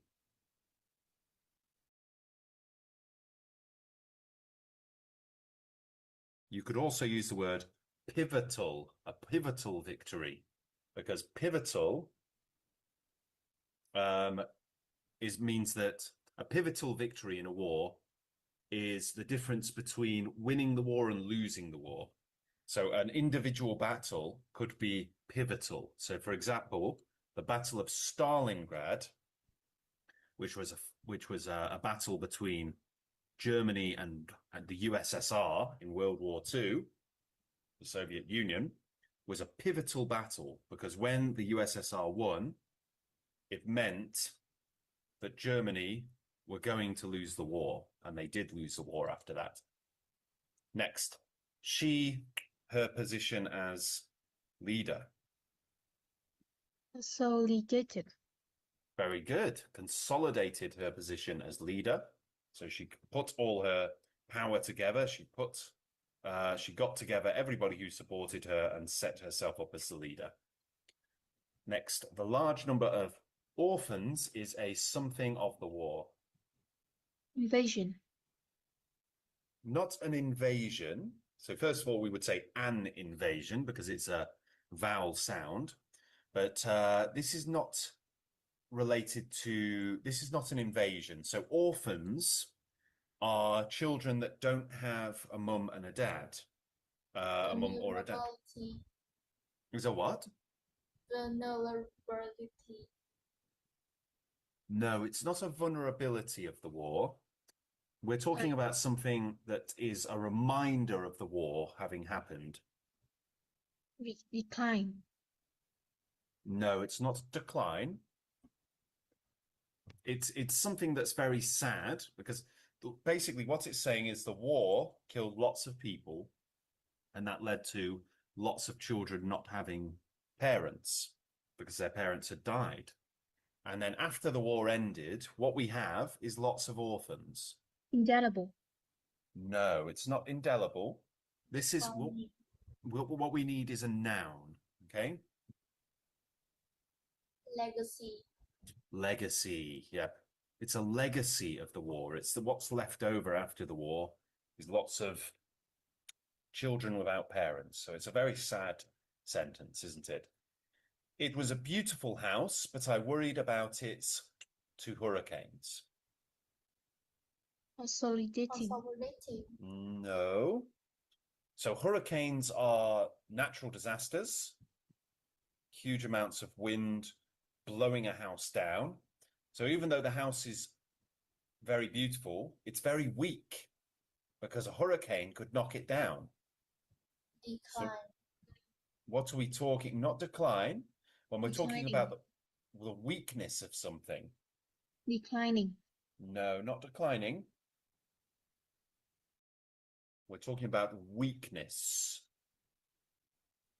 Vulnerability. That's the one. Vulnerability to hurricanes. Oh, clicked on the wrong one. The vulnerability to hurricanes. Very good. The union leaders are something, several small unions. Significant. No. So what they're doing is they're taking many, many small unions and putting them together into one big union. Declining. No. What do we do when we take lots of things that are far apart, put them together into one solid group? Consolidating. That's the one, consolidating. We use the continuous verb there. My father's health is something, and he can no longer live alone. Decline. Declining. Very good. This chart shows the something in profits over the last 6 months.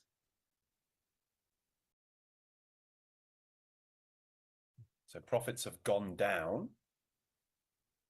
Decline. Decline in profits over the last 6 months. Very good. Next up, the 2 businesses have done well since they joined together.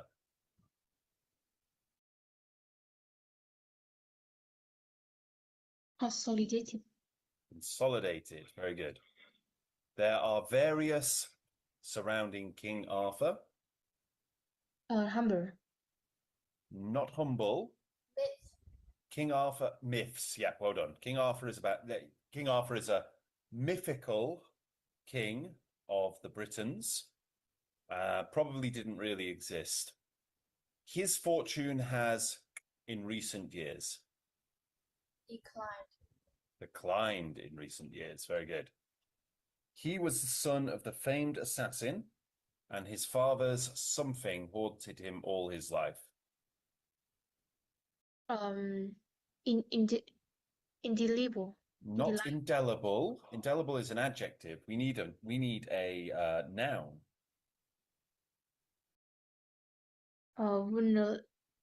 Not vulnerability. So he was the son of a famed assassin. So an assassin is someone who kills people for money. Legacy. So legacy, yeah. So his father's legacy as a murderer haunted him his whole life. So it was hard to for people to forget. This esteemed university is the great of its enlightened founder.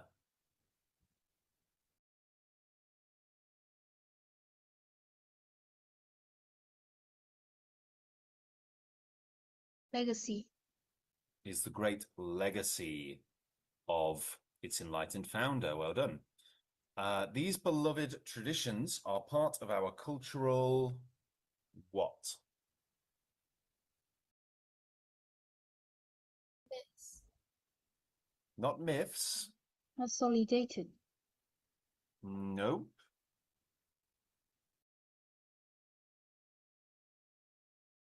Legacy. Legacy again, yeah.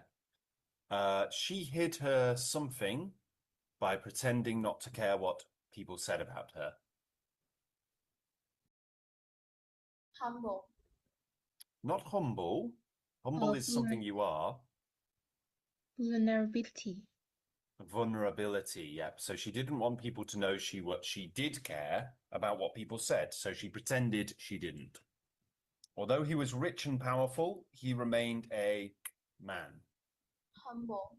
A humble man. Very good. The fact that the window was open was not to us at first.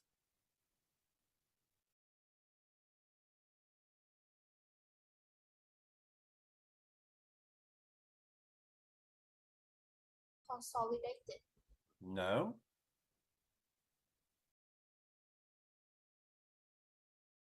So this is sort of like not important. The fact that the window was open was not important. Significant. Significant to us at first. Very good. He was still tortured by memories of the war. Indelible. Indelible memories. Memories he can't forget. Right, very good. Let's try these last three now. The last to rule over all of China, was the Qing dynasty, whose emperors ruled from 1644 until 1912. Dynasty. The last dynasty, yeah, or dynasty.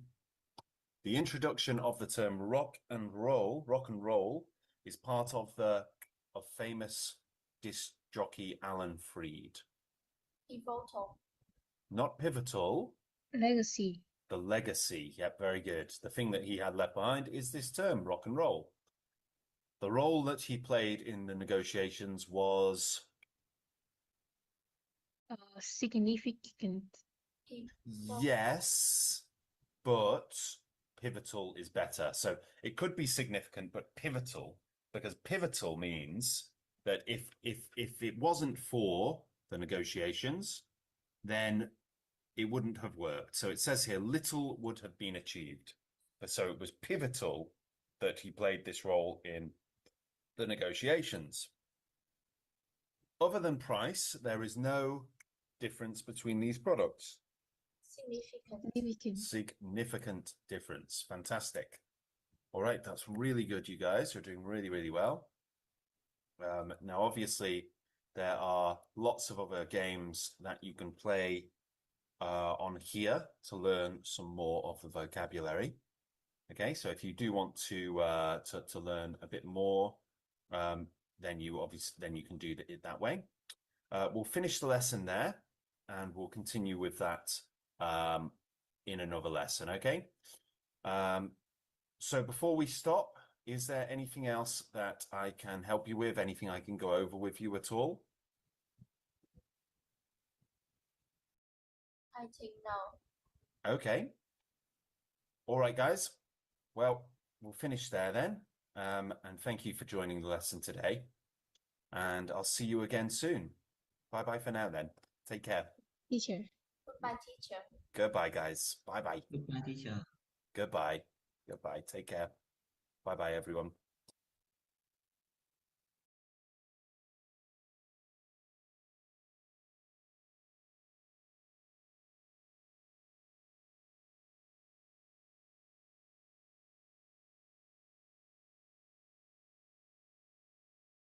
Okay, guys, so we'll start today's lesson with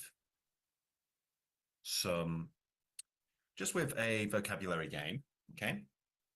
So you can see the vocabulary bank, which is in the chat box. You'll be able to see that just in the chat box there. So have a look through the 15 words that you can see, and we're going to see if we can work out which word of the 3 listed here is the correct one. So first of all, this word is a noun, and a related word is fire.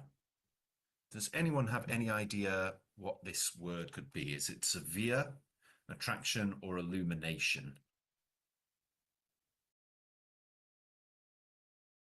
Not sure? Let's have a clue. So another similar word, is light. So light. Does that help at all?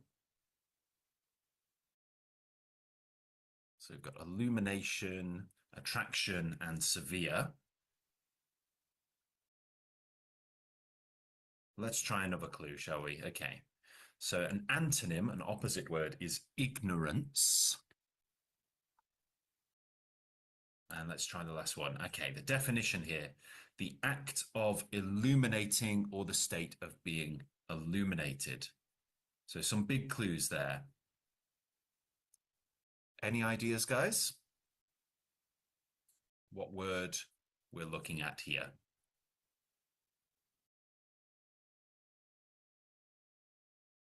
Just say the word that you think. Don't worry if you get things wrong. It's okay just to try and have a guess.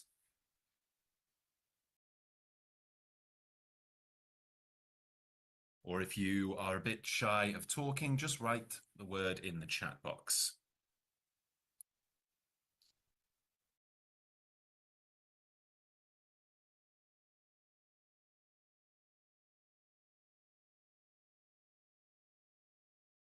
Any ideas, you guys? Okay, we've got one word in the chat box from Chi, and that's the word illumination. Yeah, so illumination is the act of illuminating or being illuminated, basically lighting something up. It also has a more abstract definition, the opposite of ignorance. So essentially, knowledge. Well done, you guys. Let's try another one. So next we have a noun. This is an arena or stadium consisting of tiers of seats rising outward, forming an open central area used for performances, contests, and the like. So this is like a kind of very much like a stadium in that the seats sort of start on the ground close together and then they get wider and wider in the circumference. Yep, well done, guys. That's amphitheater, and we can see an image of an amphitheater right here, which is actually related to today's lesson. Next, we have a noun. We have a related word there, but I don't think that's going to help much. So a similar word here is background, which is a major clue there. Background. So we're talking about something that goes behind. Yep, the word is backdrop, very similar word. A curtain at the rear of a stage setting upon which are painted elements of the setting, such as windows, furniture, the sky, or the like, often used in theatre. Next, we have a noun, and the example is magnetic is a powerful force. So we're talking about the ability to draw something in, to pull something towards itself. Yes, well done. The word is attraction. Good job. And the opposite word is repulsion. So push something away. Very good. Next, we have a noun, and a related word is artisan. So an artisan is someone who's very good at what they do, usually a manual physical skill, usually one where you create something. Yep, we've got craftsman. So a man, or rather a person, who practices a craft or skilled trade. Very good. All right, well done, guys. Now we're going to buy some powers to just make the game a little easier. We have an adjective here, and a related word is delectable. So when we describe something as delectable, we're usually talking about food that we really like, really delicious food. So what kind of adjective here could that possibly match up with? Only one of these words is an adjective, so that's a major clue. Which word could it be? Yes, well done. She, it's enjoyable. And some similar words are pleasing or entertaining. Very good. Next, we have a noun, and a similar word is captive. So a captive is someone who is basically restrained against their will.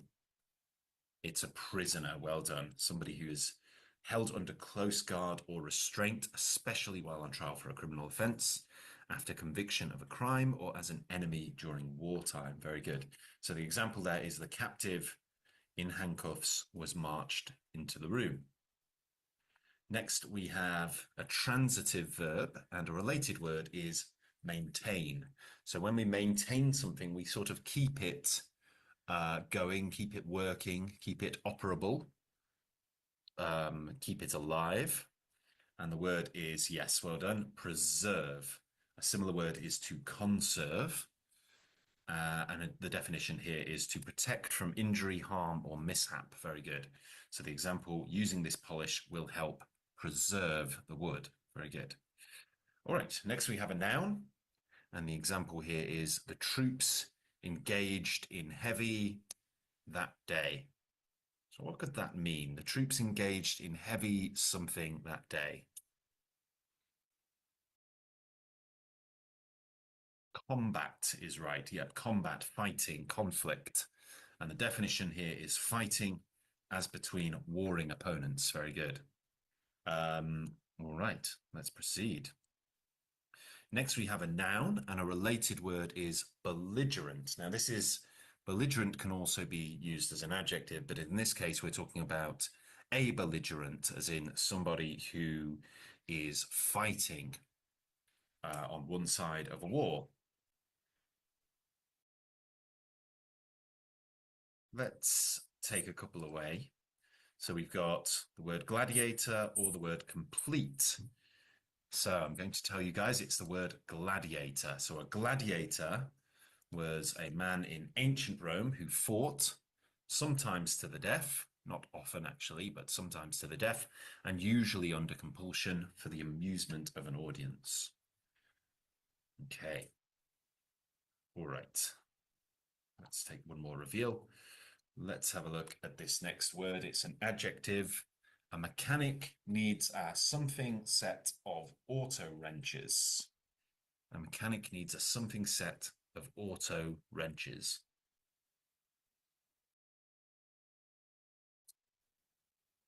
So what we need here is an adjective to talk about something being full. Not amphitheater. Let's have some clues. So a similar word would be all. A synonym would be whole. And the definition, lacking no necessary elements or parts.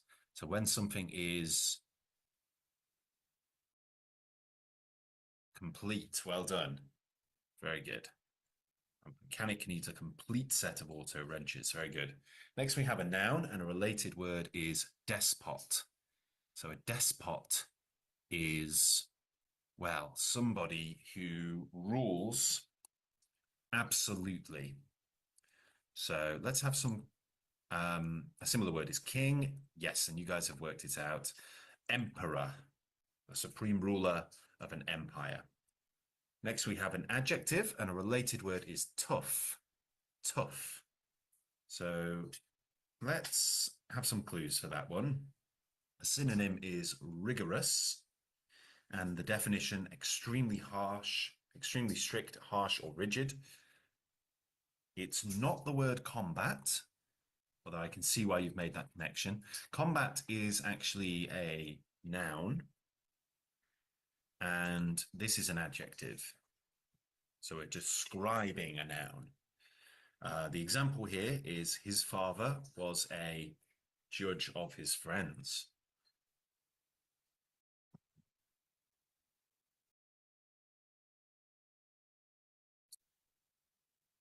Yes, well done. A severe judge of his friends. Fantastic. Next, we have a noun, and the definition is the process of putting into effect. So we're talking about making something work, sort of pressing the green light on something, making it work, beginning with something. Now, this word is also the act of, well, killing somebody through in a legal way. When somebody is executed, their life is ended in accordance with the law. So execution is also the process of putting into effect. There we go. So next we have a noun, and this is a person who engages in trade, a dealer or a merchant.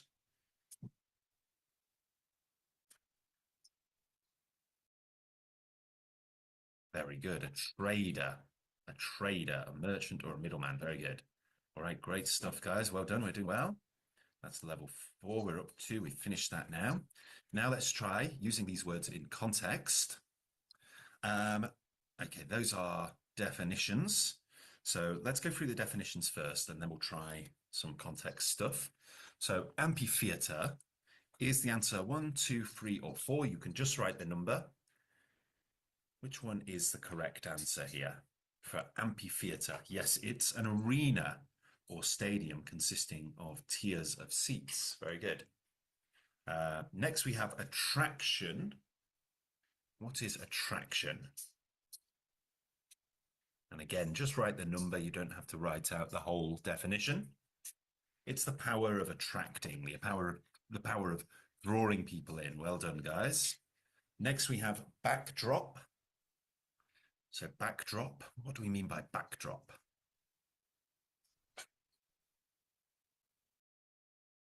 Very good. A curtain at the rear of a stage setting. Fantastic. Combat. So we're talking about combat. We're talking about, yes, fighting as between warring opponents. Next, we have complete. So when something is complete, what do we mean by that? Very good. Yeah. Lacking no necessary elements or parts. A craftsman. A craftsman. What is a craftsman? Who can tell me? It's number 4. Very good. A man who practices a craft or skilled trade, an artisan. An emperor. What is an emperor?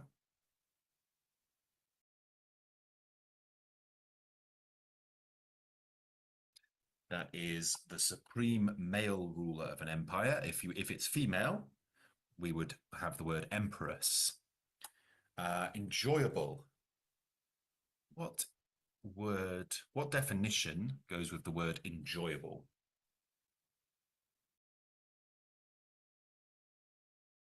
It's pleasant or entertaining. Very good. Execution, not the definition where we mean killing someone with the sanction of the law, but the process of putting into effect. Well done. And a gladiator. What is a gladiator?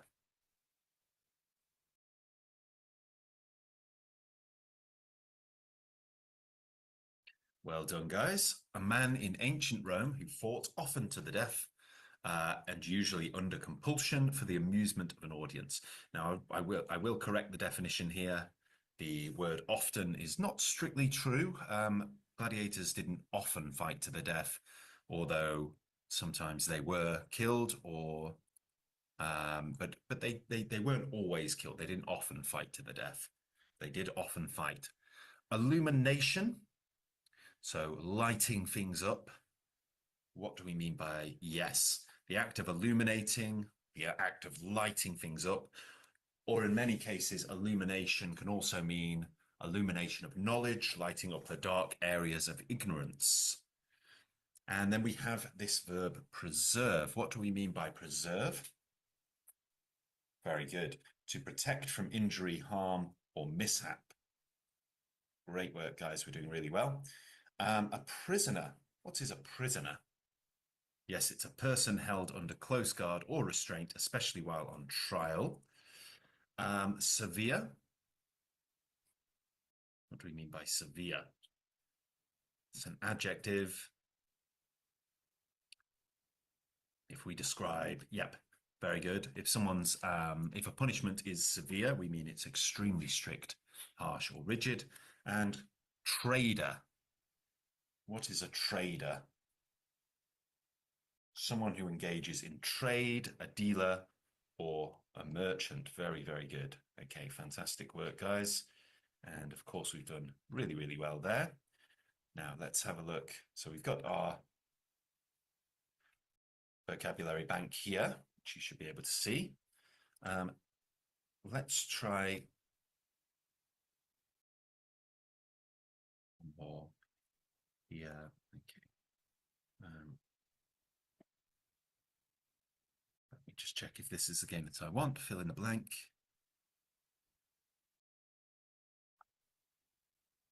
Down. Okay, yes, this is the one. So let's try using these in context now. So she prayed that the children would be from harm. So now we're going to have to write in the full word. She prayed that the children would be from harm.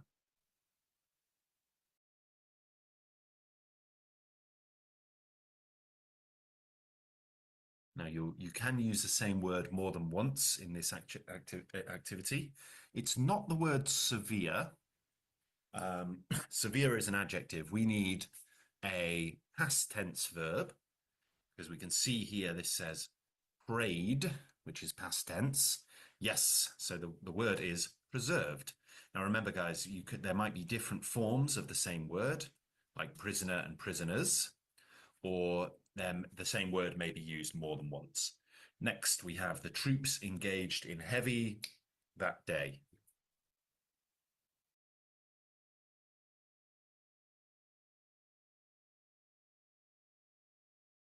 Troops engaged in heavy something that day. So this is actually a noun referring to fighting. Troops are soldiers. It's a more informal way of saying soldiers.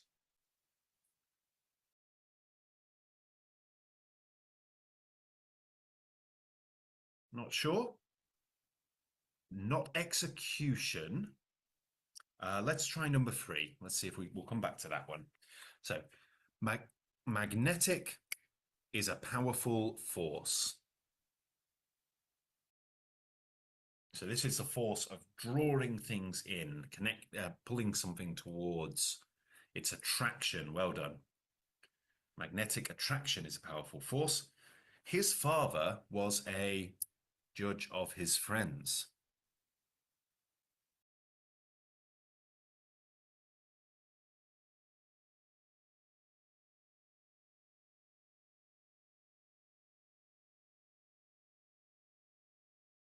A severe judge of his friends. Very good. So very harsh, very strict. A mechanic needs a set of auto wrenches.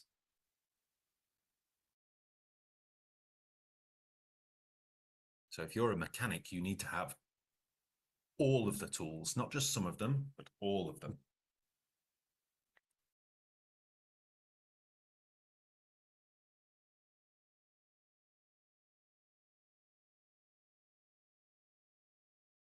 Not sure?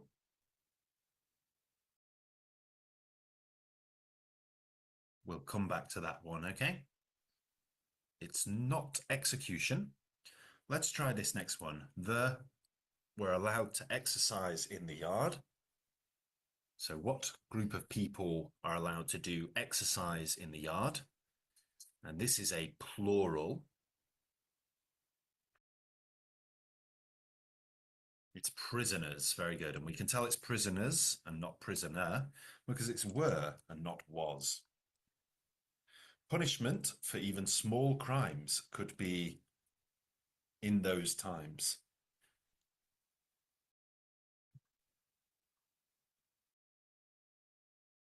So this is an adjective to describe the punishment.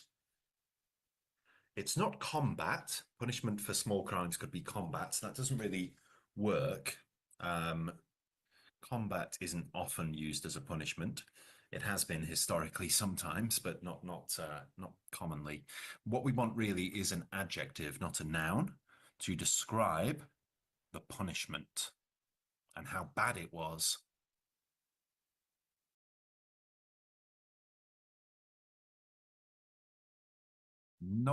So it's not preserved. We need, again, preserved isn't the right sort of thing we're looking at here. We're looking for an adjective to describe something as being particularly cruel or harsh or strict.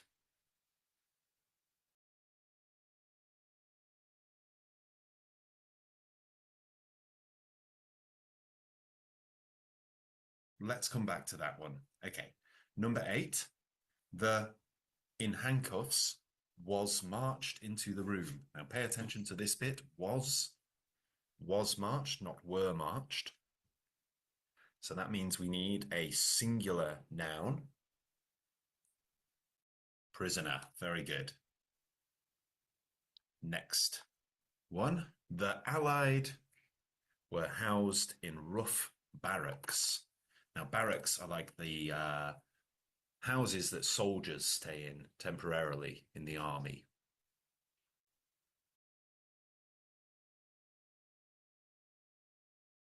Yes, and it's the word prisoners again. Very good. And we see it's a plural noun because of the word were. Next, the of the plan will require everyone's help. So this is when we put a plan into motion.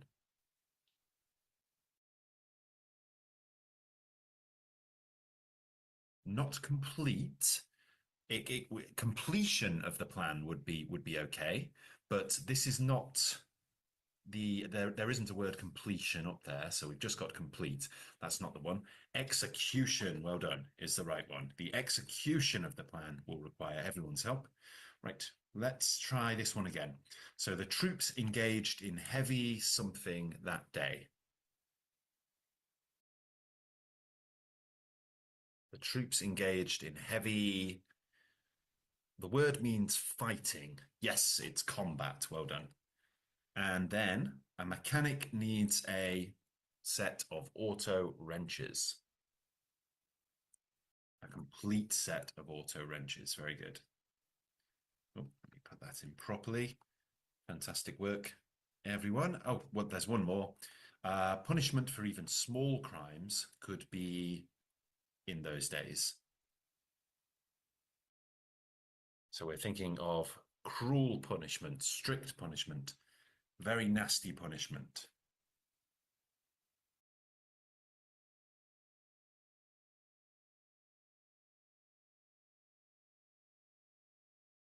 Any idea at all, guys?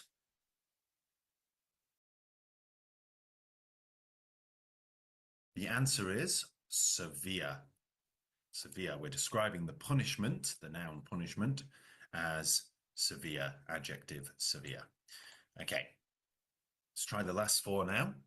It was a beautiful evening for a concert in the outdoor something.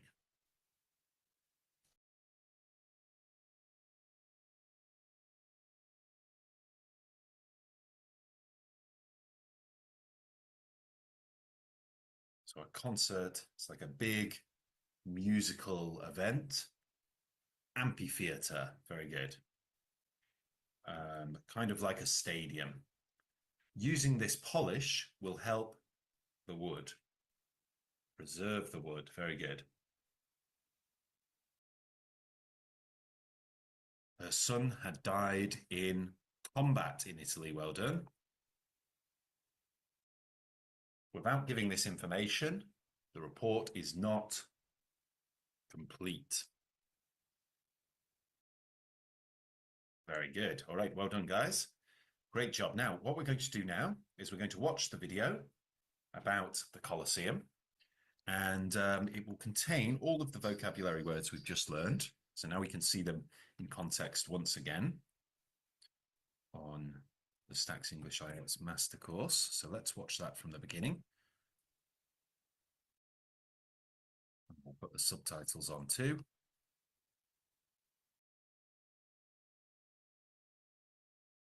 The Colosseum. Always at the top, smack bang in the middle of Rome, you'll have no trouble getting there. With that being said, here are a few facts to know. The Colosseum is an amphitheater and was built and added to by a number of Roman emperors over the years. In the Colosseum, gladiators would fight, battles would be replayed, and executions would be shown. Underneath the Colosseum, prisoners awaited death. Animals from around the world were caged, and gladiators prepared to enter the arena. Because of the many executions throughout its history, the Colosseum is now being used to shed light on the death penalty. When a prisoner anywhere in the world has their death penalty sentence changed to a less severe sentence, the Colosseum's nighttime illumination changes from white to gold. Completed in 80 AD, making it almost 2,000 years old, it's still the biggest amphitheater in the world today. Despite its almost 2,000-year history, combat entertainment only took place for about a quarter of that time. For most of its recent history, it was used in many different ways. Traders, artists, and craftsmen worked there. People would pray there, and it was even used as a place to bury people. Now it's being preserved and is only being used as a tourist attraction. However, some up to various shows and events. If you decide to go to the Colosseum, my only advice is book your ticket in advance and go early in the morning. That way you'll have less waiting time and a more enjoyable visit. Hopefully, these simple facts will inspire you to learn more about the colossal history of the Colosseum. Thanks for watching. Please. Okay, guys. All right. So let's go through some quiz questions related to the Colosseum. So let's try these 8 questions. So first of all, what do we mean by smack bang in the middle? What does smack bang in the middle mean? Write your answer in the chat box or say it out loud.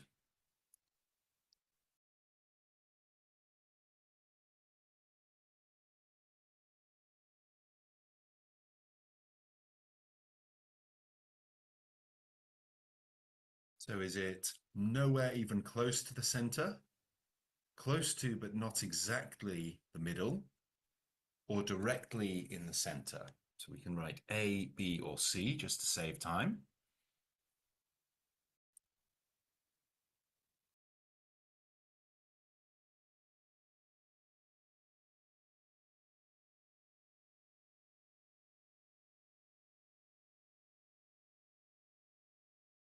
So it means directly in the center. Well done.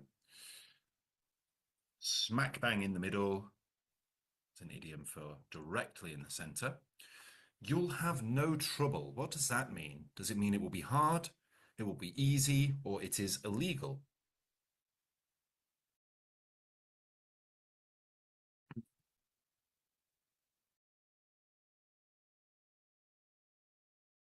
Means it will be easy. You'll have no trouble. Means it will be easy. Okay. What does shed light on? What does that mean?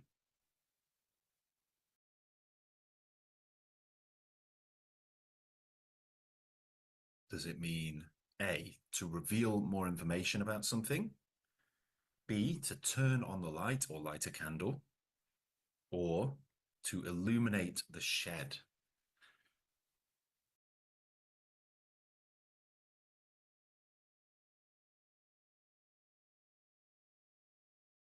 What do you think? A, B, or C? It means to reveal more information about something. Well done.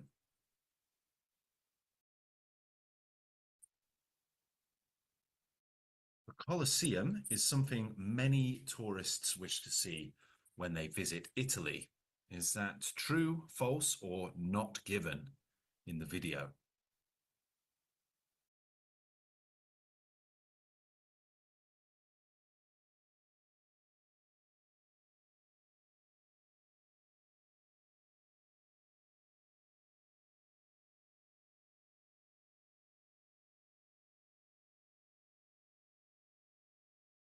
What do we think? True, false, or not given? So Quinn is saying it's true. Let's have a look. Quite correct, yep. The Roman Emperor Vespasian started building the Colosseum. True, false, or not given?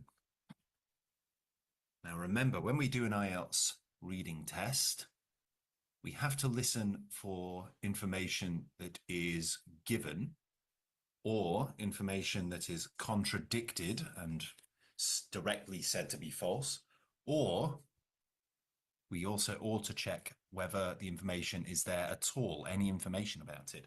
So even if you know something to be true, or know something to be false, or believe something to be true, or believe something to be false, that doesn't necessarily mean that you should put true or false. It might be not given. And in this case, there's nothing about the Roman Emperor Vespasian. And you can check the text by looking for the word Vespasian, because you can't really change that to anything else. You can't change the meaning of that word to any kind of synonym because it's a proper noun. So question 6, gladiators fought, battles were reimagined, and executions occurred in the Colosseum. Is that true, false, or not given?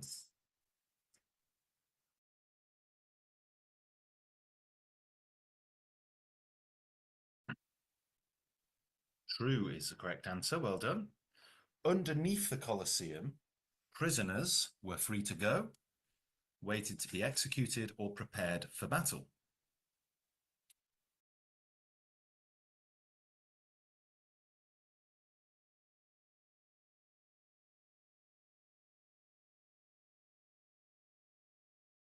What do we think? Waited to be executed is correct answer. Well done. And underneath the Colosseum, animals from around the world were locked up, fighting gladiators or awaiting execution.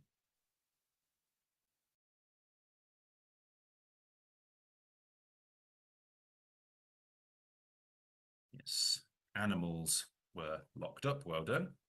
All right, great job, guys. So we're going to practice a little speaking task now, which is called a historic place. Now, this is a task 2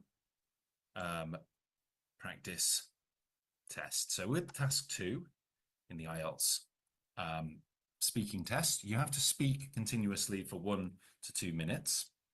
Now, what we're going to do is we're going to have 1 minute to prepare what we're going to say, as we would in the IELTS speaking test in part 2. And then I want you to speak for 1 to 2 minutes on this subject. So we're going to start with, let's start with Quinn. Okay. I'll give you 1 minute to prepare. So make sure you have pen and paper or something to take notes with. Okay. I want you to describe a historic place that you know about. So I'm going to give you 1 minute to prepare, starting from now.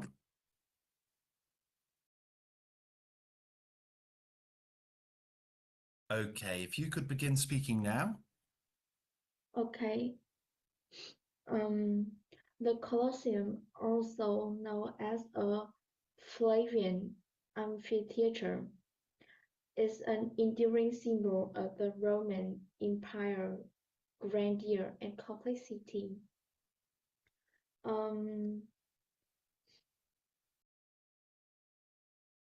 Located in the heart of Rome, it was commissioned by Emperor Vespasian of the Flavian dynasty around 70 AD and completed by his son, Emperor Titus, in 80 AD. Over the years, it underwent modification by subsequent emperors, including Domitian, who added underground tunnels and chambers known as the Hypogeum.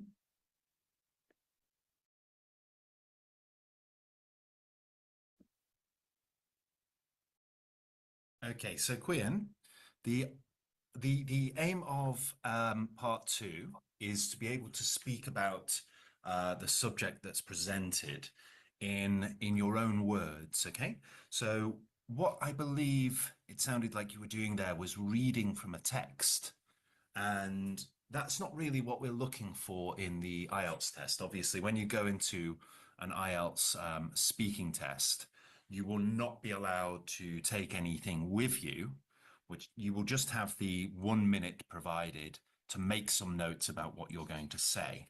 So some of the questions that you should answer would be, well, first of all, tell us about a historic place, what the place is, where it's located, and the significance of the place, and describe your experience of the place. It might be that you've never been to that place. That's okay. You can just talk about how you've maybe read about it, or something that you know about it, or maybe that you would like to go there one day.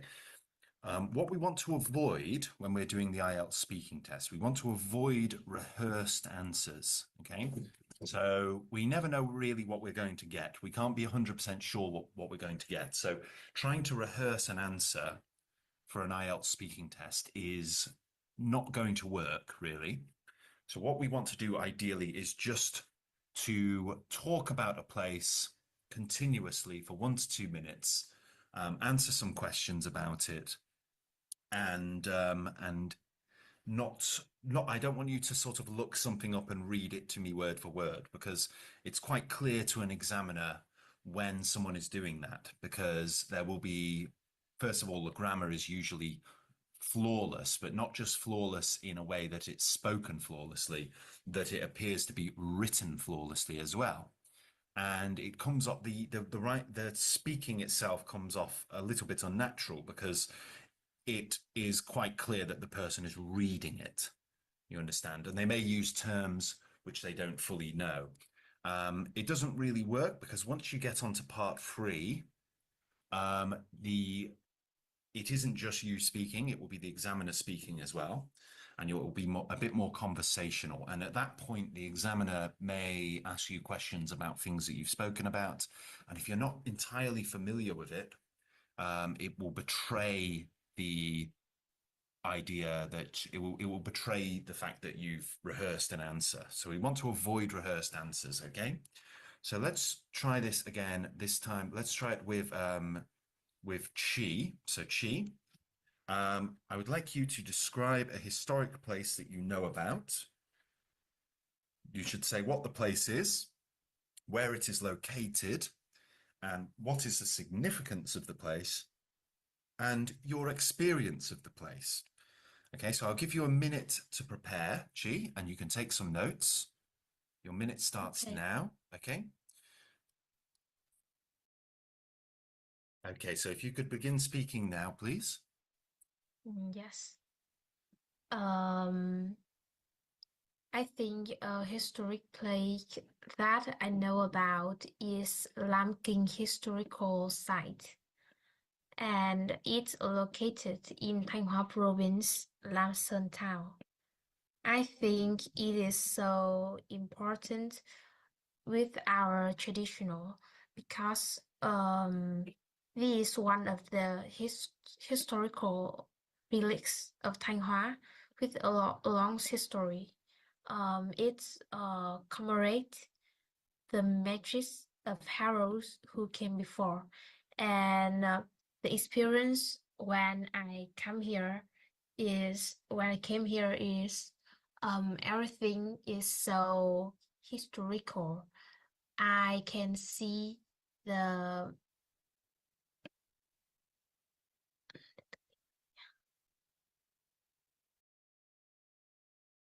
um, I can study a lot of experiments experience about the king, or I think that's okay. Okay, so you you spoke there for a minute and a half, which is good.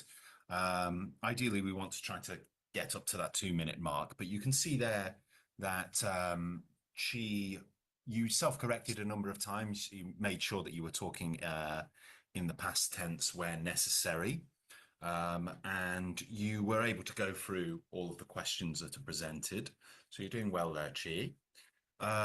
Next, I would like to hear from Vutandat. So I'd like to you to take 1 minute to prepare and then speak for 1 to 2 minutes, ideally as close to 2 minutes as possible, about a historic place that you know about. So Vutandat, I'm going to give you a minute to prepare, and then I want you to speak afterwards, okay? So your minute begins now. Okay, if you could just begin speaking now, please. Yes. In my country, there are many historic places such as Lighting Pagoda, King Tingle Temple. Especially, we have one pillar pagoda.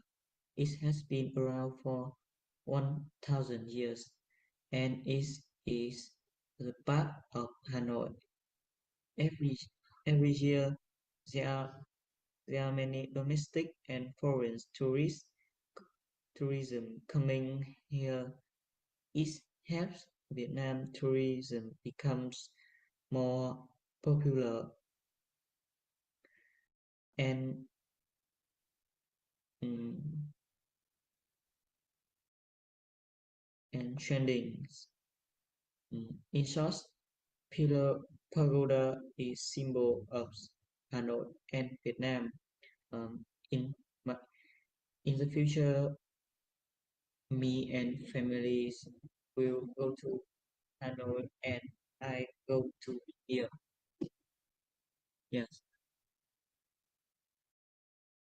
Okay, so you spoke for 1 minute and 20 seconds there. So again, we want to try to, 1 minute is acceptable, but we want to try to make it up to 2 minutes if we can.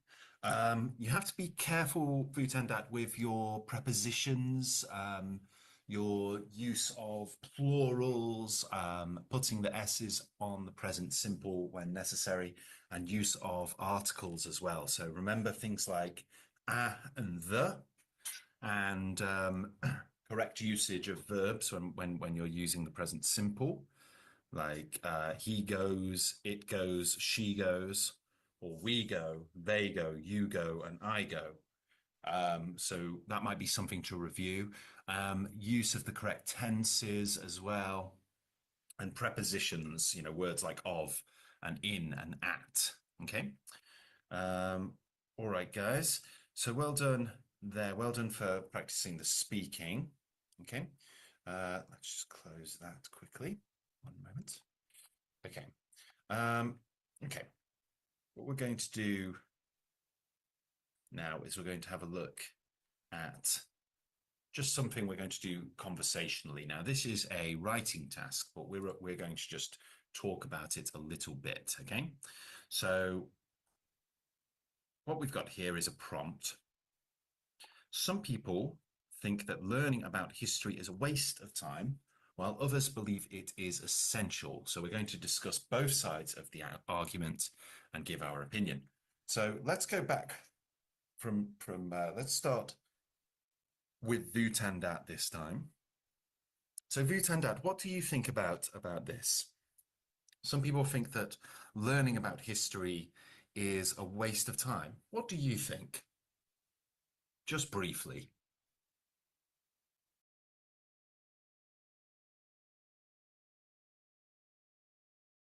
Vutandat. Do you think that learning about history is something that we need to do? Do you think it's something we should be doing in school?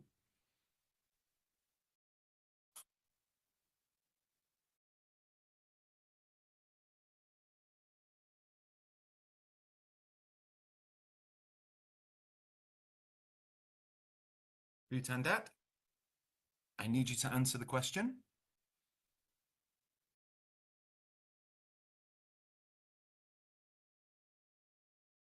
Okay, let's move on. So, Cheek, what about you? Could you tell me what your opinion is? Some people think that learning about history is a waste of time, while others believe it is essential. What do you think? I think I don't agree with this opinion. Which opinion do you not agree with, though? Learning about history is a waste of time.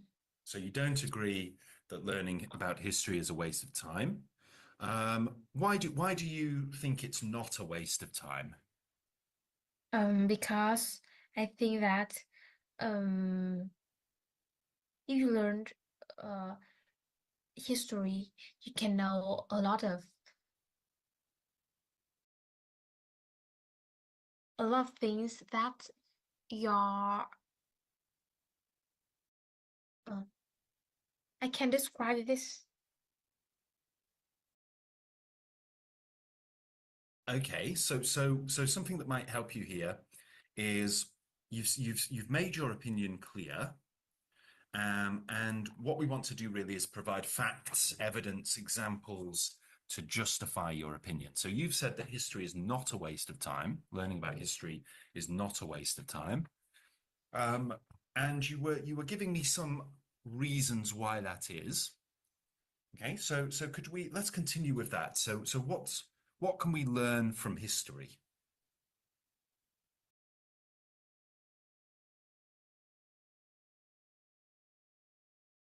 We can know a lot of knowledge in the past We can that learn yeah.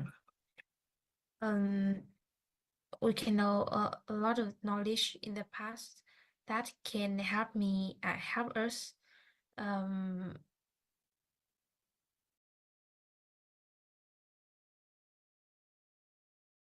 Yes. um, Okay.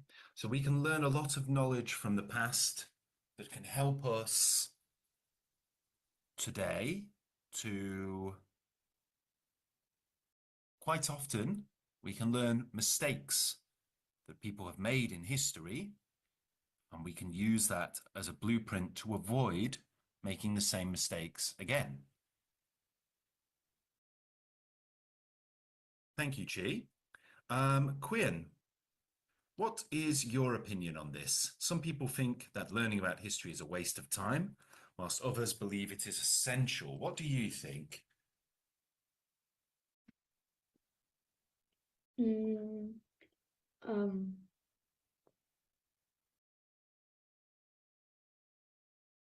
I think I don't agree because Just to be history. clear, sorry, Quinn. When you say I don't agree, there are two opinions stated here.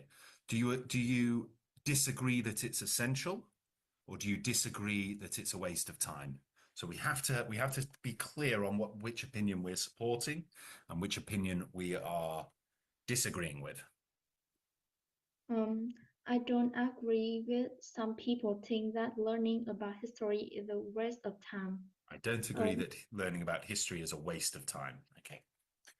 Because history helps with critical thinking and provides context for the future. Very good. Okay, that's a good, very succinct, but well-worded answer. Provides critical thinking for the future. Okay. Now, one thing we can do, guys, to expand on our answers a little bit is to talk about the opposite point of view. Now, you don't have to persuade the examiner about the opposing opinion, but it's a good idea to show that you understand what the other side thinks. So we've all stated, and I agree with you guys too, that that learning about history is important. I believe it is indeed essential. I don't believe it's a waste of time, and neither do you two. So what might be useful to enrich our argument is to state why some people might believe it's a waste of time. So, Quian, could you tell me why would anybody think that learning about history is a waste of time? Why would anyone think it's a silly thing to learn about or a pointless thing to learn about? Why people think that? Yeah, why would people think that?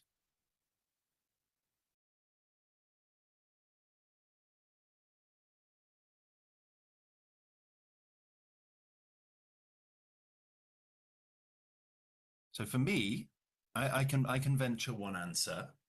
I can imagine that some people might see history as being just a bunch of events that happened a very long time ago that really have no bearing on today.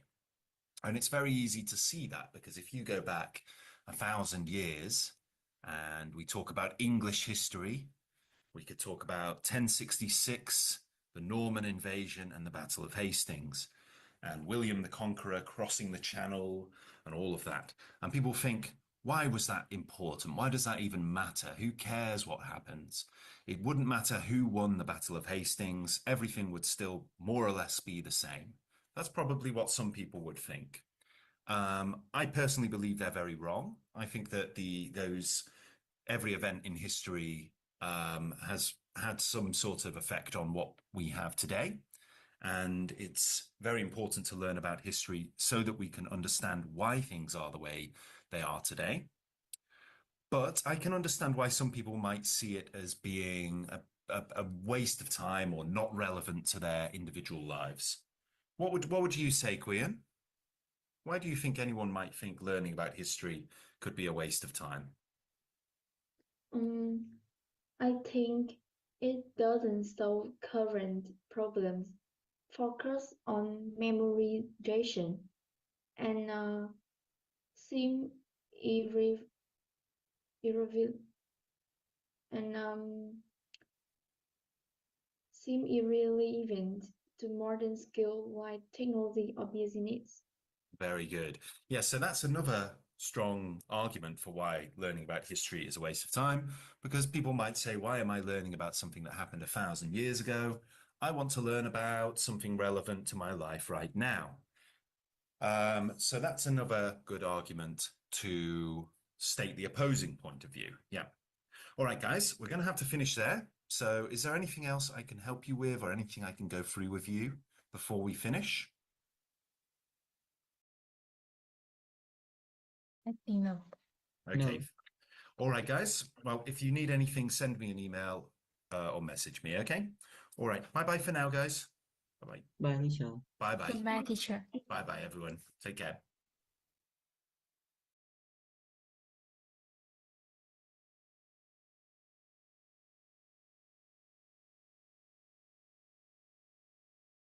The Battle of Stalingrad, which was fought from the 17th of July, 1942 to the 2nd of February, 1943, was a major battle on the Eastern Front of World War II, beginning when Nazi Germany and its Axis allies attacked and became locked in a protracted struggle with the Soviet Union for control over the Soviet city of Stalingrad, now known as Volgograd, in southern Russia. The battle was characterized by fierce close-quarters combat and direct assaults on civilians in aerial raids. The battle epitomized urban warfare, being the single largest and costliest urban battle in military history. It was the bloodiest and fiercest battle of the entirety of World War II, and arguably in all of human history, as both sides suffered tremendous casualties amidst ferocious fighting in and around the city.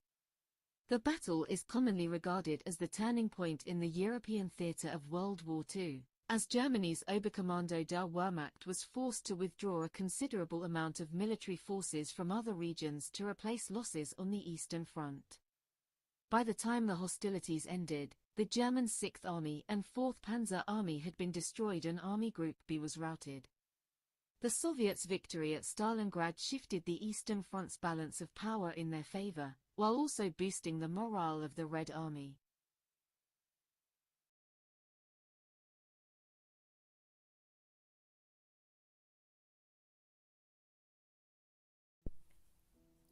The Extraordinary Life of Professor Vadim Medish. Professor Vadim Medish, born in Krasnodar, Russia, in 1924, grew up amidst a culturally diverse community nestled in the Caucasus region. His family history reflects this richness, as both Russian and German were spoken in their home. Medish's father, a biologist educated in Germany, dedicated his life to studying plant diseases at a local agricultural university. The onset of World War II would dramatically alter the course of Vedish's life, forever intertwining his fate with the horrors of war. As the war escalated, the upheaval reached Krasnodar. Medish's father became a victim of the paranoia that gripped the Soviet Union during this tumultuous period. Wrongfully accused of collaborating with the Germans due to his German ties, he was imprisoned and likely perished during a chaotic evacuation of prisoners.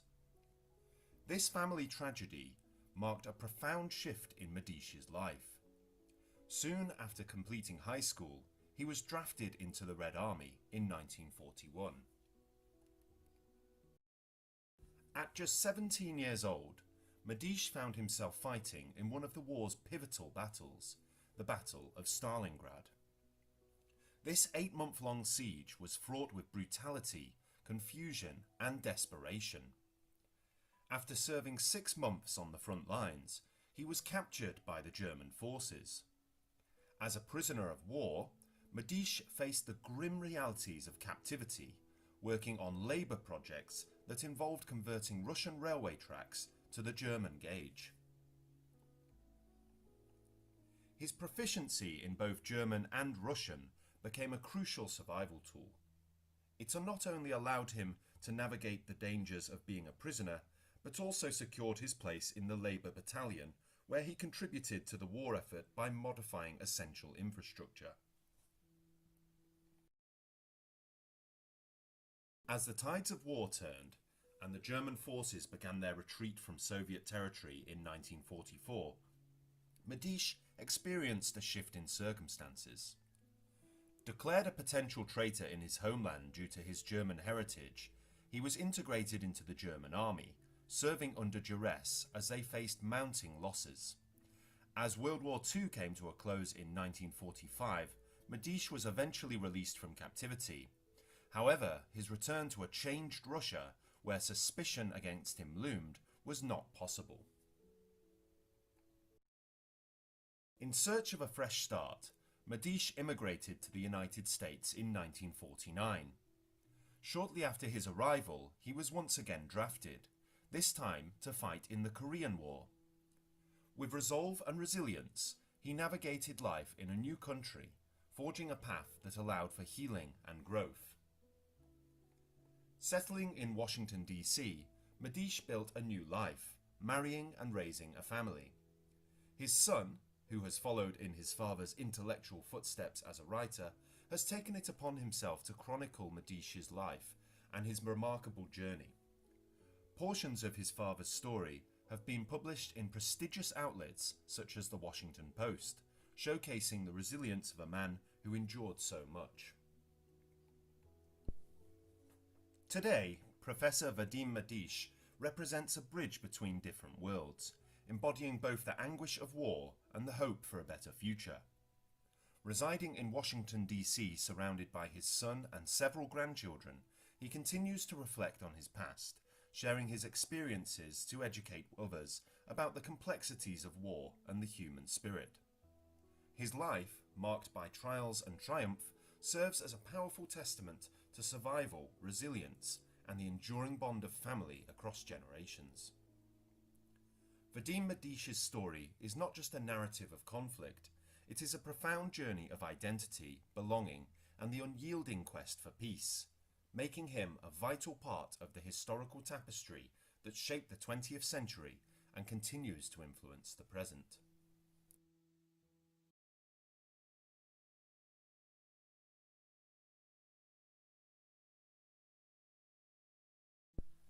Vasily Zaitsev, the Sniper of Stalingrad. Vasily Zaitsev has become an iconic figure in the annals of World War II history. He is best known as a Soviet sniper during the Battle of Stalingrad in World War II. His story, while marked by individual skill and remarkable feats in the face of profound adversity, also serves as a reminder of the brutal, dehumanizing nature of war, a conflict that claimed millions of lives and left cities in ruins. Born on April 2nd, 1915, in the Ural Mountains of Russia, Zaitsev grew up in a modest family that depended on hunting and foraging for sustenance. He brought home his first hunting trophy at the age of 12, a wolf that he killed with a single bullet from his first personal gun given to him by his grandfather, a single-shot 20-gauge shotgun. His early life experiences in the wilderness fostered a familiarity with shooting and an acute awareness of his surroundings. In June 1941, Zaitsev was serving in the Soviet Navy as a clerk in Vladivostok when Germany invaded the Soviet Union in what was called Operation Barbarossa. Like many of his comrades, he volunteered for transfer to the front line out of a sense of duty to his homeland. He had attained the rank of Chief Petty Officer in the Navy and was assigned the rank of Senior Warrant Officer upon transfer to the Army. He was assigned to the 1047th Rifle Regiment of the 284th Tomsk Rifle Division, which became part of the 62nd Army at Stalingrad on the 17th of September 1942. The Battle of Stalingrad was one of the deadliest confrontations of World War II, lasting from August 1942 to February 1943. The city, once a symbol of industrial strength, became the site of immense suffering as Soviet and German forces clashed in urban warfare that often devolved into chaos. The environment was characterized by destruction. As the battle raged, Stalingrad morphed into a devastated landscape of rubble and ruin, where close-quarters combat often eclipsed traditional warfare. Zaitsev's accuracy with a rifle led to him becoming a sniper. Utilizing the urban environment to his advantage, he adapted to the chaos surrounding him by mastering the art of concealment and ambush. Zaitsev's success was not merely due to his marksmanship, he was also an adept strategist, often outthinking his opponents. Zaitsev would conceal himself in various locations, for example, on high ground, under rubble, or in water pipes. After a few kills, he would change his position or relocate. Together with his partner, Nikolai Kulikov, Zaitsev perfected his hide and sting tactics. One method was to cover a large area from 3 positions with 2 men at each point, a sniper and a scout. This tactic, known as the Sixes, is still in use today by Russian forces and was implemented during the Chechen Wars.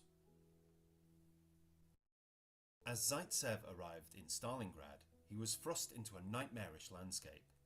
He quickly learned to navigate the brutal realities of combat, using the remnants of the devastated city for concealment. His talent as a sniper enabled him to take aim at enemy soldiers, but each pull of the trigger came with the echo of suffering, reminders of lives being cut short. Zaitsev's reputation grew as he achieved significant success, reportedly claiming over 200 enemy targets. His ability to eliminate high-value targets disrupted the German command structure and instilled fear among enemy troops. Stories of his feats spread among Soviet soldiers, elevating him to the status of a national hero. Yet, this success was not a source of pride. Rather, it underscored the grim nature of his reality. Each interaction with the enemy was laced with loss and guilt, amplifying the emotional burden that accompanied the act of taking a life. The psychological toll of surviving in such a brutal environment weighed heavily on Zaitsev and his comrades.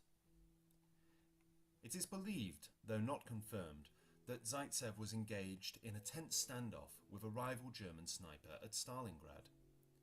The two snipers stalked one another across the scarred landscape, each vying for superiority. The intensity of the encounter exemplified the psychological and strategic dimensions of warfare. Zaitsev ultimately outsmarted his adversary and emerged victorious, further boosting his reputation. The conditions in Stalingrad were harsh and unforgiving. Soldiers faced not only the enemy, but also starvation, extreme weather, and the constant threat of death. Zaitsev endured these hardships alongside his fellow soldiers, each day marked by uncertainty and fear. The turning point in the battle came with a Soviet counter-offensive, which ultimately encircled the German Sixth Army. While this military maneuver marked a significant strategic victory, it was also accompanied by staggering casualties on both sides. Zaitsev continued to fight at the Battle of Stalingrad until January 1943, when a mortar, or possibly a landmine, injured his eyes. He recovered, and on the 22nd of February 1943, Zaitsev was awarded the title Hero of the Soviet Union. Zaitsev recruited and trained other marksmen during his service in Stalingrad. He returned to the front and finished the war at the Battle of Seelow Heights in Germany with the military rank of captain. Zaitsev emerged from the battle as a recognized figure, representing a complex mix of survival and loss. He participated in post-war engagements, sharing his experiences in hopes of fostering a narrative of resilience rather than glorifying the act of killing. After the war, Zaitsev transitioned to life as a military officer and teacher. He authored his memoirs to recount the realities of his experiences, opting to focus on the profound impacts of war rather than seeking personal glorification. His legacy is multifaceted. While his skills were remarkable, his story also serves as a somber reminder of the costs of conflict, the loss of life, and the emotional scars left on those who survive. He passed away on December 15, 1991, but remains a symbol of courage and skill, celebrated by historians and military enthusiasts alike. Vasily Zaitsev's experiences during the Battle of Stalingrad illustrate not just individual bravery, but also the tragic complexity of war. His legacy is intertwined with the memories of suffering and loss, underscoring how conflict can distort human existence. Rather than lionizing his actions, his story invites reflection on the consequences of warfare and the enduring scars it leaves on humanity. In the end, Zaitsev represents not a hero of valor, but a witness to the painful realities that should never be forgotten. His legacy endures not only through his remarkable feats as a sniper, but also as a reminder of the countless individuals who faced unimaginable hardships during one of history's most brutal conflicts. As long as the story of Stalingrad is told, so too will the story of Vasily Zaitsev, the sniper who became a legend.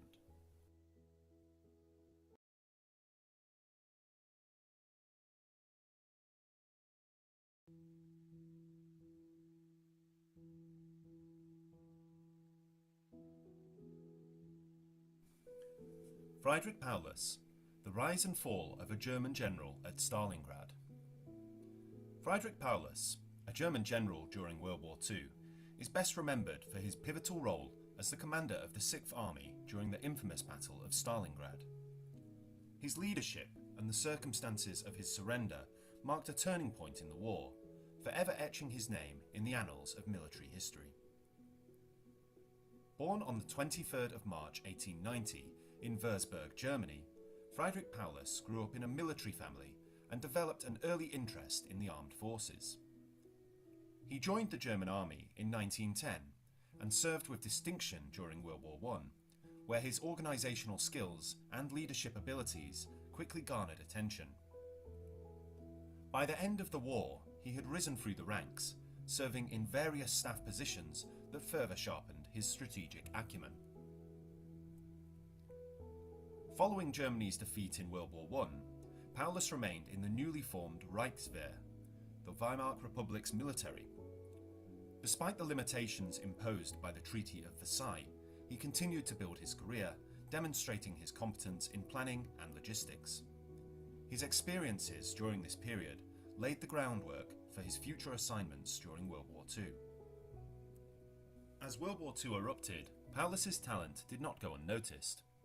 He played a significant role in the German invasions of Poland and France, earning a promotion to Major General. In November 1941, he was appointed as commander of the Sixth Army with the ambitious task of capturing Stalingrad, a strategic city on the Volga River. He was given the position of Major General when Field Marshal Walter von Reichenau, Paulus's patron, became commander of the entire Army Group South. Paulus, at that time, had never commanded a larger unit than a battalion. However, Paulus only took over his new command on the 20th of January, 6 days after the sudden death of Reichenau. This left him on his own and without the support of his more experienced sponsor. Alone in his duties, Paulus led the drive on Stalingrad that summer. His troops fought Soviet forces defending Stalingrad for over 3 months in increasingly brutal urban warfare. In November 1942, 1 year after his promotion to Major General, the Soviet Red Army launched a massive counteroffensive named Operation Uranus. Despite finding himself surrounded by an entire Soviet army group, Paulus did not request to evacuate the city. Completely surrounded, Paulus followed Adolf Hitler's orders to hold his positions in Stalingrad under all circumstances. 1 month later, Operation Winter Storm was launched, a relief effort by Army Group Don, a short-lived army group under the command of Field Marshal Erich von Manstein. Following von Manstein's orders, Paulus prepared to break out of Stalingrad. In the meantime, he kept his army in fixed defensive positions. Manstein told Paulus that the relief would need assistance from the Sixth Army, but the order to initiate the breakout never came. Paulus remained firm in obeying the orders he had been given. Manstein's forces were unable to reach Stalingrad on their own, and their efforts were eventually halted due to Soviet offences elsewhere on the front. Kurt Zeitzler, the newly appointed chief of the Army General Staff, eventually convinced Hitler to allow Paulus to break out, provided he continued to hold Stalingrad, an impossible task. For the next 2 months, Paulus and his men fought on. However, the lack of food and ammunition, the equipment losses, and the deteriorating physical condition of the German troops gradually wore down the German defence.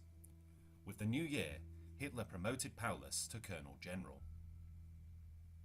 Refusing to capitulate, Paulus stated, "What would become of the war if our army in the Caucasus were also surrounded?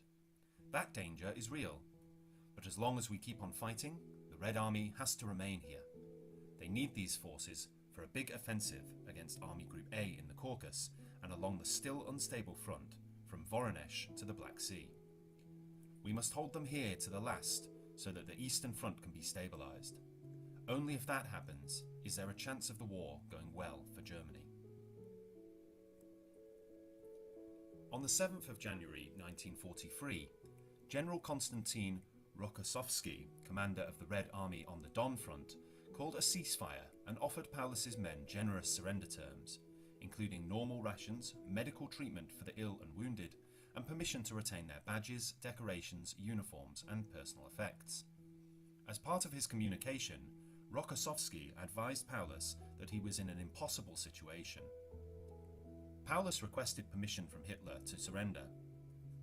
Even though it was obvious the Sixth Army was in an untenable position, the German Army High Command rejected Paulus's request, stating, "Capitulation is out of the question.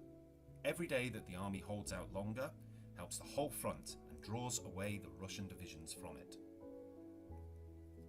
After a Soviet offensive overran the last emergency airstrip in Stalingrad on the 25th of January, the Soviet command again offered Paulus a chance to surrender. Paulus radioed Hitler once again for permission, telling Hitler that collapse was inevitable. Paulus stressed that his men had no ammunition or food, and he was no longer able to command them. He also said that 18,000 men were wounded and were in immediate need of medical attention. Once again, Hitler rejected Paulus's request unequivocally and ordered him to hold Stalingrad to the death. On the 30th of January, Paulus informed Hitler that his men were only hours from collapse.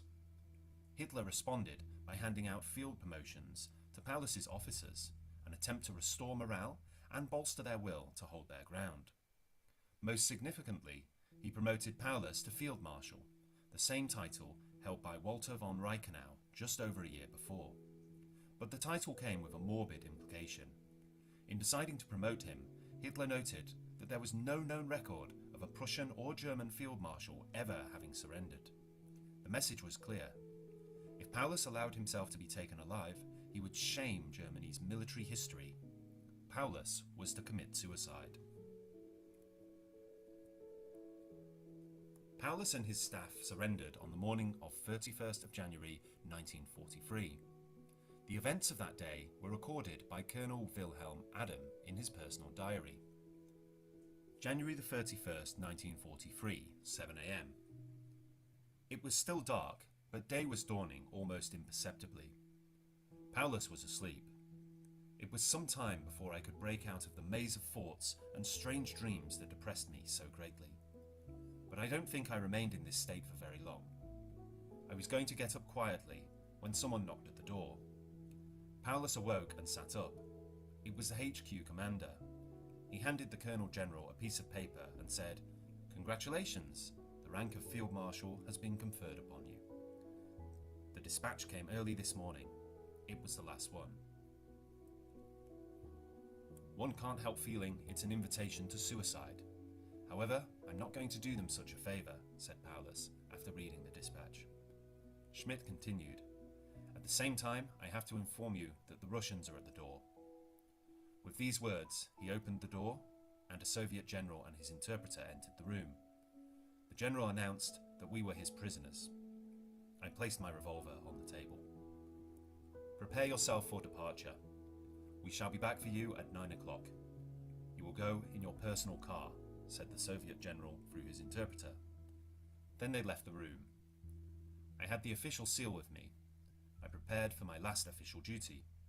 I recorded Paulus's new rank in his military document, stamped it with the seal, then threw the seal into the glowing fire.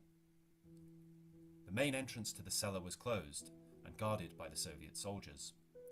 An officer, the head of the guards, allowed me and the driver to go out and get the car ready. Climbing out of the cellar, I stood dumbfounded. Soviet and German soldiers, who just a few hours earlier had been shooting at one another, now stood quietly together in the yard. They were all armed, some with weapons in their hands, some with them over their shoulders. My God, what a contrast between the two sides. The German soldiers, ragged and in light coats, looked like ghosts with hollow, unshaven cheeks. The Red Army fighters looked fresh and wore warm winter uniforms. Involuntarily, I remembered the chain of unfortunate events which had prevented me from sleeping for so many nights. The appearance of the Red Army soldiers seemed symbolic. At 9 o'clock sharp, the HQ commander of the 6th Army arrived to take the commander of the vanquished German 6th Army and its staff towards the rear. The march towards the Volga had ended. Paulus's surrender marked a significant turning point in the war, as it was the first major defeat of the German army and a serious blow to Nazi morale.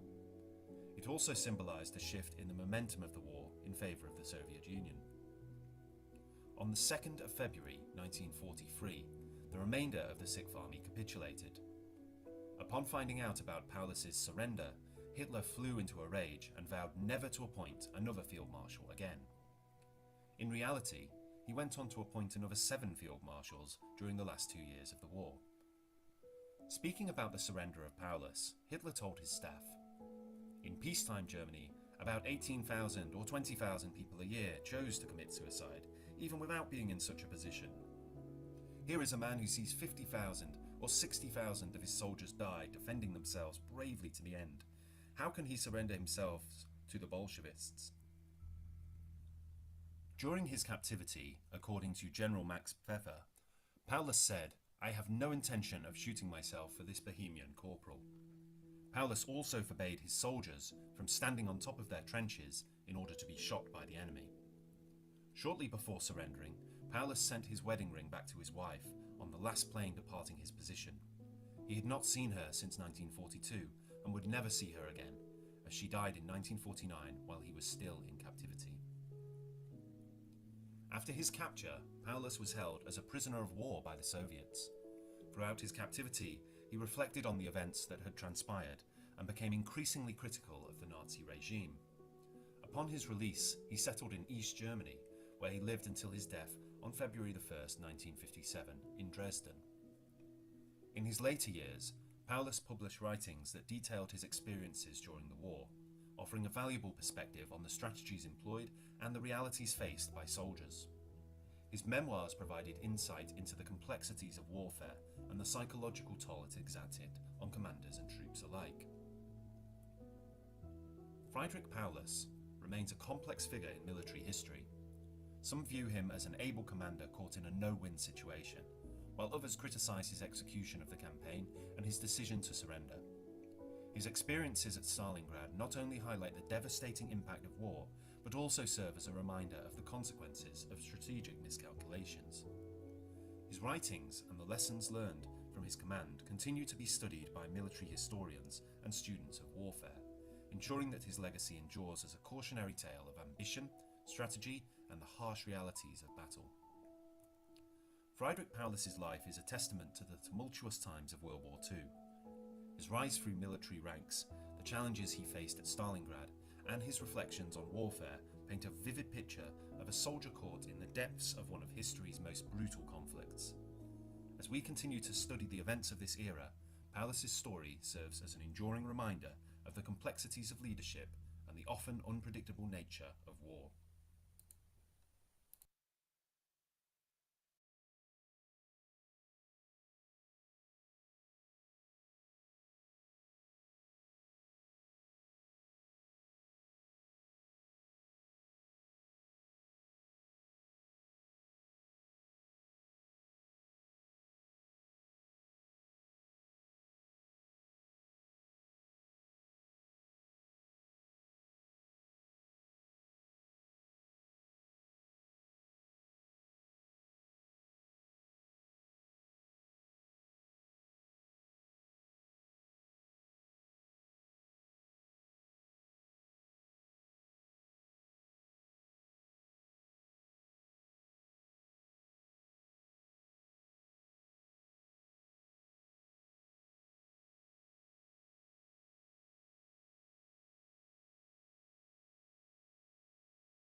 Okay, so today we're going to learn about the history of the potato. So let's play the video first.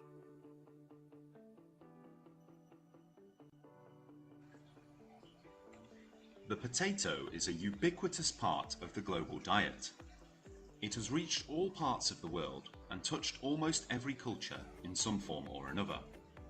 However, as well as being a delicious dietary staple, potatoes have played a more significant role in our history than most people realize.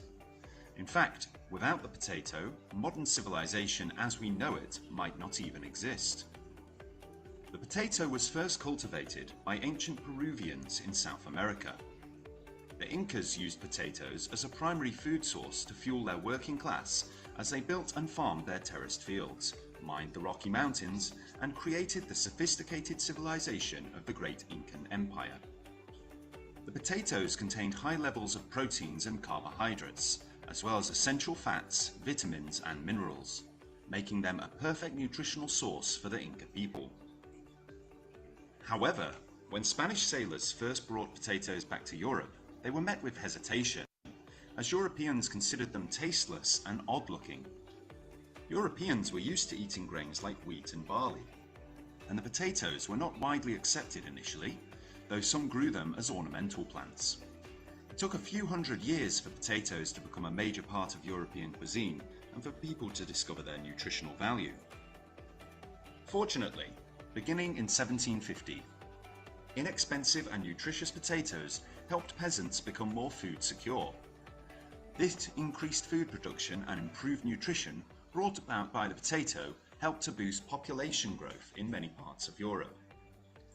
Due to this growth, the British, Dutch, and German empires were formed, which in turn fueled the European age of exploration and colonial expansion. The growing population created a need for more resources, and colonies were established to provide raw materials and cheap labour that could not be found in Europe. The British, Dutch, and German empires in particular were able to expand due to their access to resources like land, timber, minerals, and slaves in the New World and beyond. Additionally, the potato's role in improving food security allowed for more efficient and productive agricultural practices, which further fueled the European economic and military dominance of the world. The potato is a highly productive crop that can be grown in a wide range of soils. Its introduction in Europe in the 16th century helped to solve food shortages, especially during famines. The potato was a cheap source of carbohydrates, protein, and other essential nutrients. This meant that even poor people could have access to a nutritious food source which helped to improve their overall health and immunity. This was especially important during famines, when other crops, such as grain, failed and food shortages were common. The potato's high yields and ability to grow in a wide range of soils also made it a reliable crop that could be grown by farmers with limited resources. As a result, the potato became an important food source for many poor people in Europe, helping to mitigate the effects of malnutrition and famine. However, not all European countries flourished. The Irish potato famine led to over 1 million deaths and 2 million departures from their homes. One of the contributing factors to the potato blight was actually over-reliance on the potato as a crop.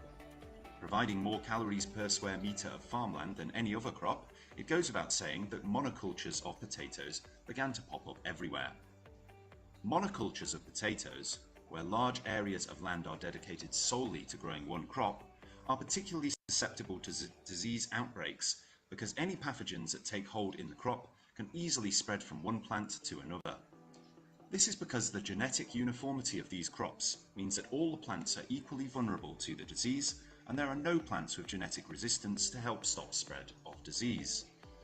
In the case of the potato blight, which was caused by a fungus originally native to Mexico, the rapid spread of the disease throughout Ireland and Europe was due in part to the prevalence of monocultures of potatoes. When the fungus began to infect potato crops, it quickly spread from one plant to another, devastating entire fields and leading to widespread famine and population displacement. The potato blight was a stark reminder of the dangers of relying too heavily on a single crop and the importance of crop diversity in maintaining food security. Despite this tragedy, the potato eventually recovered, and Europe's population, especially its working class, continued to increase. With the Irish migrant influx, Europe now had a huge, sustainable and well-fed population. The potato played a key role in the Industrial Revolution. It fed the growing urban populations and provided cheap energy to power the factories. The potato became a staple food for many people in Europe, leading to the migration of people to areas where it could be grown, such as the Americas. This migration helped to spread the crop globally. If it weren't for the potato, it's almost impossible to imagine how many significant milestones in world history would never have occurred.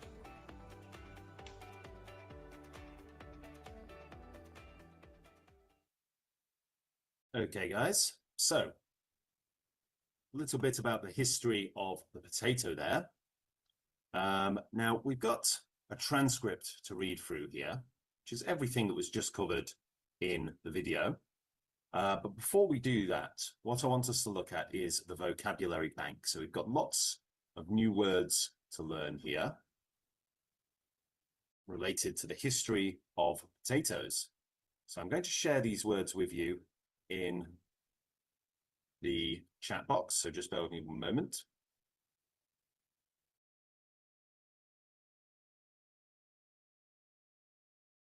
And I'll put those in there for you. Okay.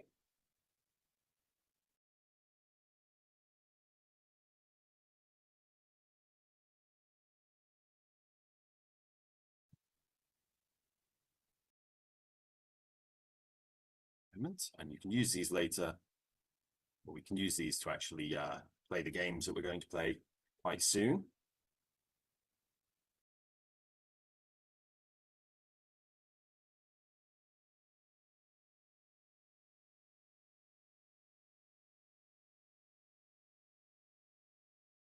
Okay, so let's have a look at some of the games. So we'll start off with a little, let's do a game show quiz, shall we? History of potatoes vocabulary. Okay. So I want you to just say the word that you think is the right answer, okay?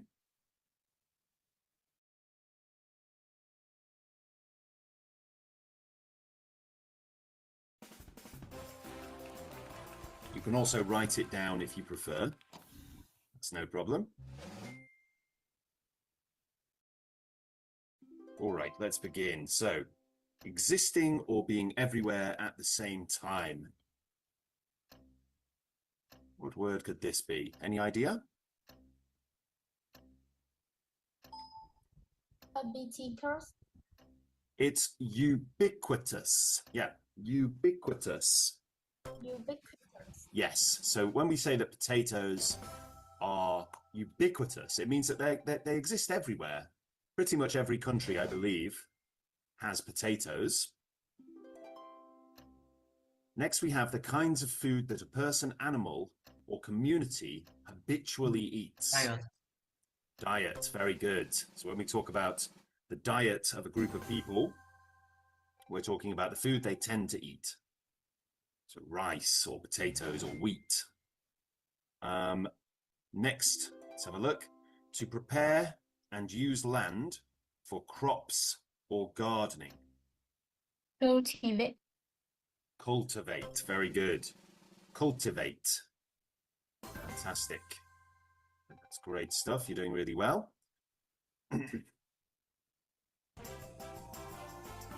Now we've got a bonus round now. So try to get the plus 200 points if you can.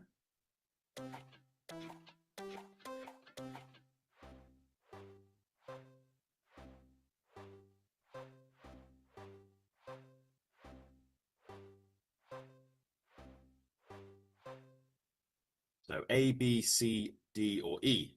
What do you think we should choose?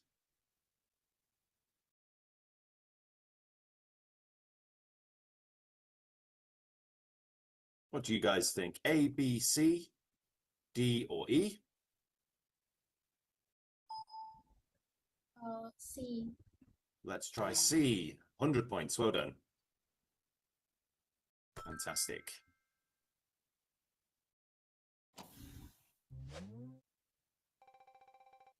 Great work, guys. Okay. Let's try question 4. The social class comprising those who do manual labor or work for wages. Working class. It's the working class. You're absolutely right.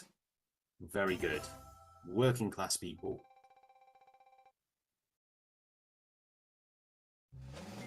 Question 5 now. A cultivated piece of land with a series of successively receding flat surfaces or platforms that look a bit like steps that are supported by wall-like structures.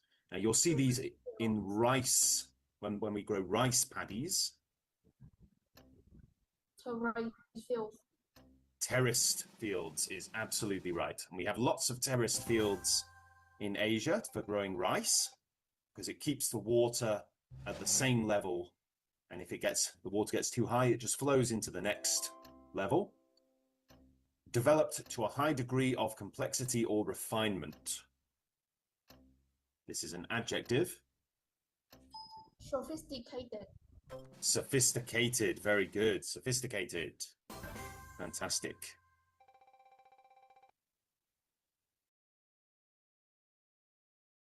All right, good stuff, guys. Doing really well. Let's try a bonus round. So look for the 200, see where it goes.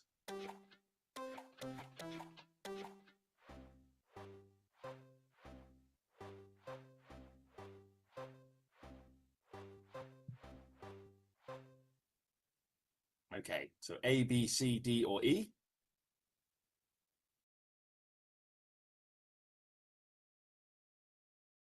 What do we think? A, B, C, D, or E?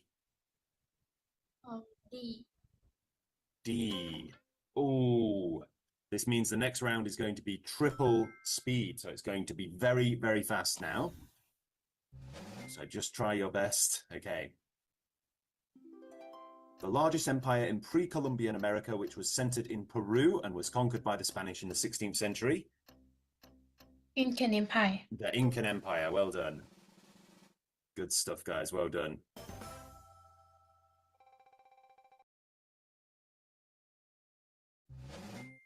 Fantastic. Okay, question 8. A group of organic compounds that includes sugars, starches, and celluloses, and serve as a major source of energy. We're talking Carbohydrates. about carbohydrates. Yep, carbohydrates. Very good, very good, very good.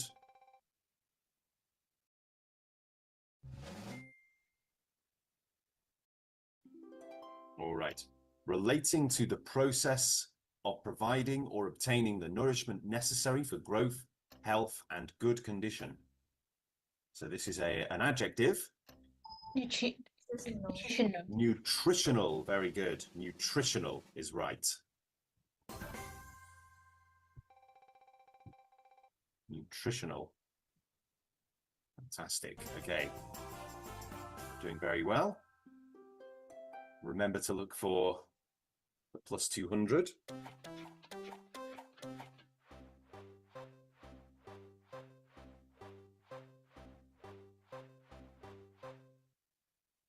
So A, B, C, D, or E.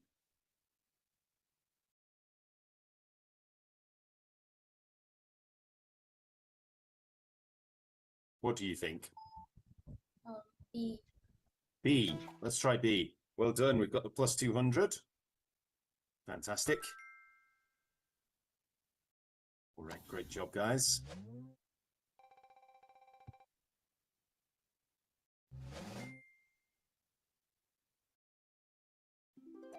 Right. The act of pausing before saying or doing something, usually due to doubt or uncertainty.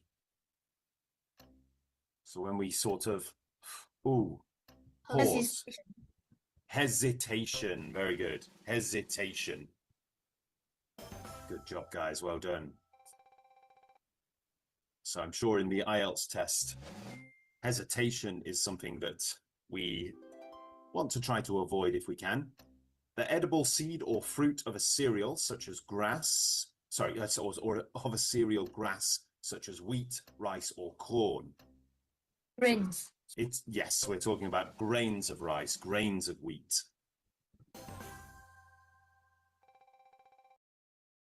Good job.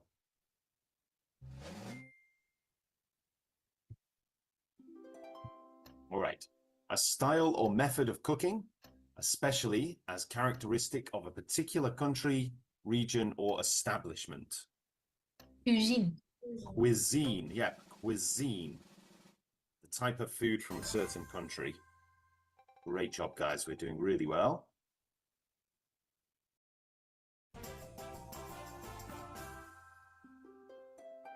Okay, look for the 200 again.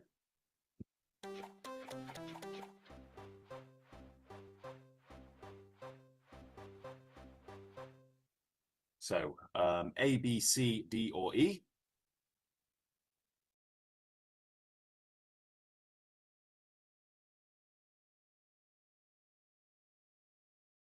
What do we think? A, B, C, D, or E? A. A, okay. Let's try A. Plus 50. That's good.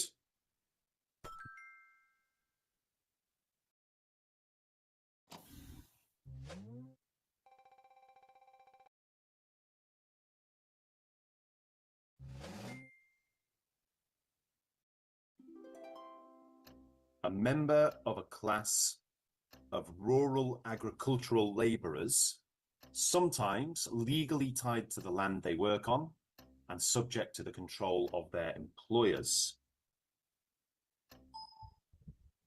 Peasants. Peasants. Very good. Peasants. So peasants are people who work on the land.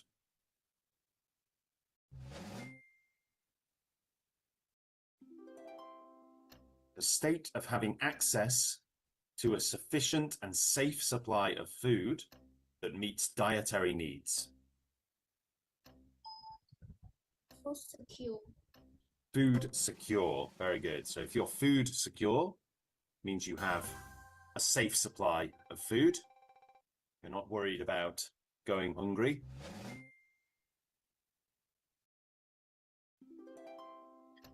The increase over time in the number of individuals of a species that live within a specific area. Population growth. Population growth. Very good. So as the population gets bigger,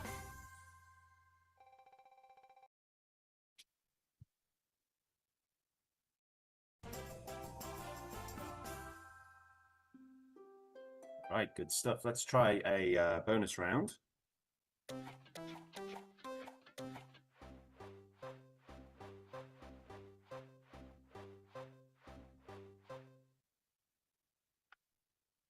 Okay, A, B, C, D, or E? D. D. Let's try D. Well done. We've got the plus 200 card there. Fantastic. Doing really well, guys. Great stuff.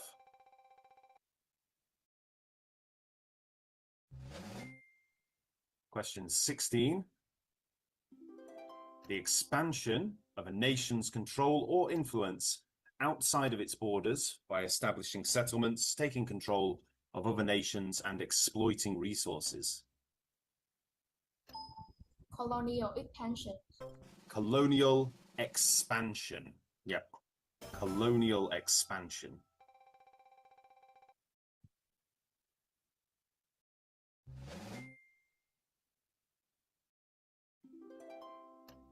A source of supply, support, or aid, especially one that is available in order to achieve a particular end.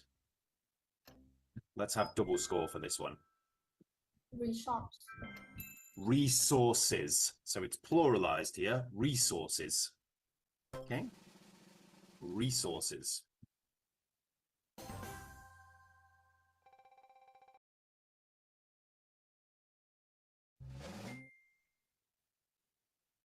Good job, guys.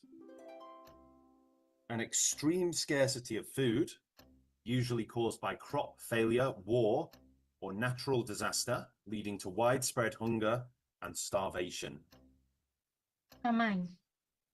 Famine. So we say famine. Famine. Okay. Famine, that's right. Well done. Famine. So that's when there is no food. Could be for a number of reasons. Crop failure, lack of water, could be a fungus or some kind of pest. All right, so try to get one of the green ones.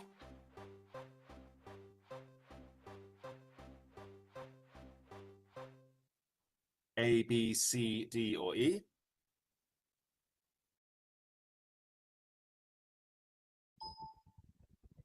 E. E. It's the only red one. Dear, oh dear. Right, we'll answer this next one super quickly, okay? Question 19. The quantity of crops or other products that are produced by a person, animal, or machine in a given period of time. Yield. Yield is right, well done. So a crop yield is how much a plant produces. A milk yield might be how much milk a cow produces.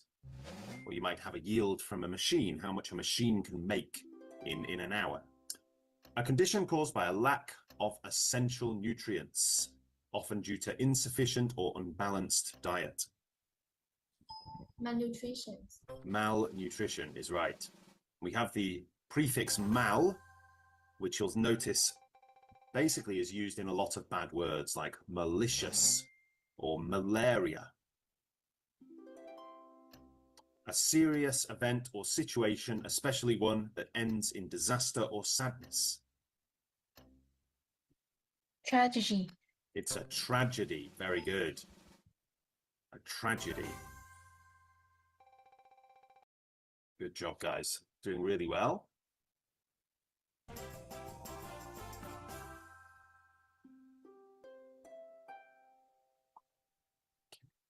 So A, B, C, D, or E. Try not to get the red one this time.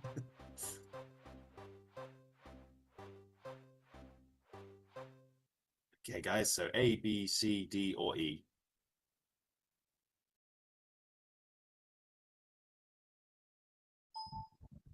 B. B? Okay, so we've got triple score lifeline. So that means the next question we'll use that. And we will have triple the points. So we should get lots of lovely points now. Triple score. The fact or condition of being prevalent, wide extension or spread, frequency, and the word is actually in that definition as well. So big clue there. What's the word? Prevalence. Prevalence, yeah. Something that is spread broadly, spread widely. It's the noun form of prevalent, which is an adjective. The state of all individuals in a population having identical or nearly identical genetic makeup. So a field full of potatoes. Genetic uniformity. Very good. Genetic uniformity. When we have genetic uniformity, it means that when one plant catches a disease, it's likely that the one next to it will. And that means that the whole field can be wiped out pretty quickly. The ability of an organism to survive or resist the effects of a harmful chemical or biological agent. Resistance. Resistance is absolutely right. Very good. Resistance. Good job, guys. Okay, so let's try to avoid the red one again.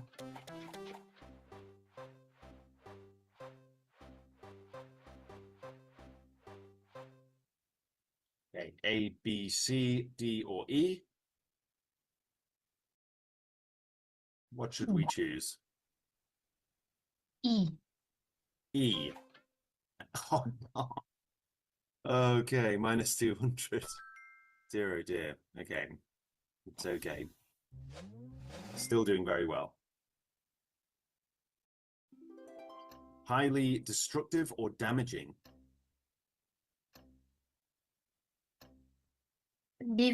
Devastating.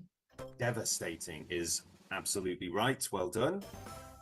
Something is devastating. It's actually used like an adjective and meaning to completely destroy or damage something. The act of forcing a person or people to leave an area or their home, usually due to war, natural disaster, or other upheaval. Displacement. Displacement is right. Well done.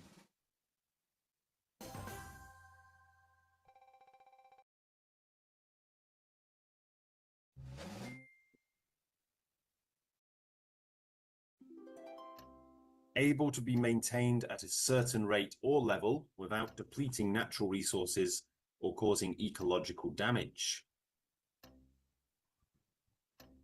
Sustainable. Sustainable, very good. When we can keep something going for a very long time because it doesn't run the resources out. So wind power, solar power, things like these. Now, bonus round.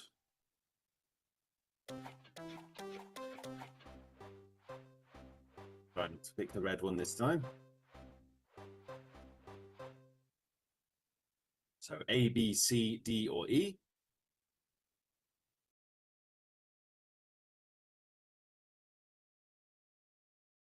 D.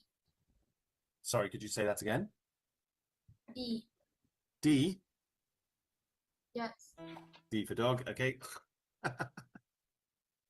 Oh dear. Oh dear. Oh dear. That's okay. It's okay. We're still doing very well. We've got thousands of points. 200, losing 200 isn't important. Okay. Next one, the era of mechanization and mass production that began in the late 18th century and transformed the way people worked and lived. Industrial Revolution. The Industrial Revolution is right. Very good. Fantastic. And question 29, relating to or encompassing the whole world, something that is worldwide. Global. Global, yeah, or because the world is a globe. So when we talk about things being global, we're talking about them being all over the world.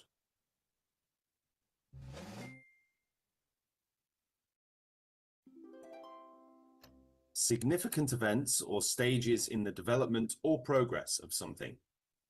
Milestones. Milestones, yeah. So a milestone is kind of like a big marker towards your goal or in your life. Fantastic. Well done, guys. Let's see. Yeah. Oh, we're first on the leaderboard. So let's put our name, Stax English, in. Great job, guys. Really good work there. So.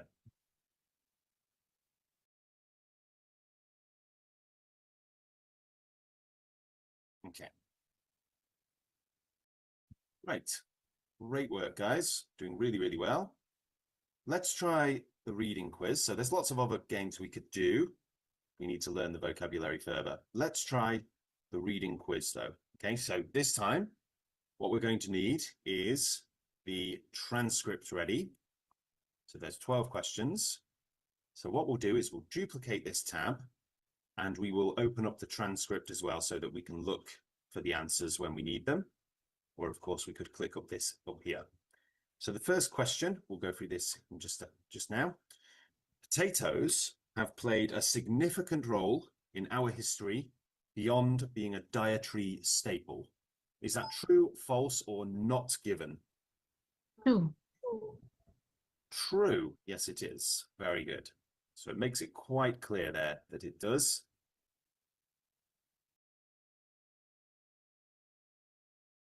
Okay, next one. A little bit slow. The potato was first cultivated by ancient Peruvians and became a primary food source for the Incan working class. Is that true, false, or not given? True. It is true. Well done. The Incans found the potato to be bland and didn't like the shape.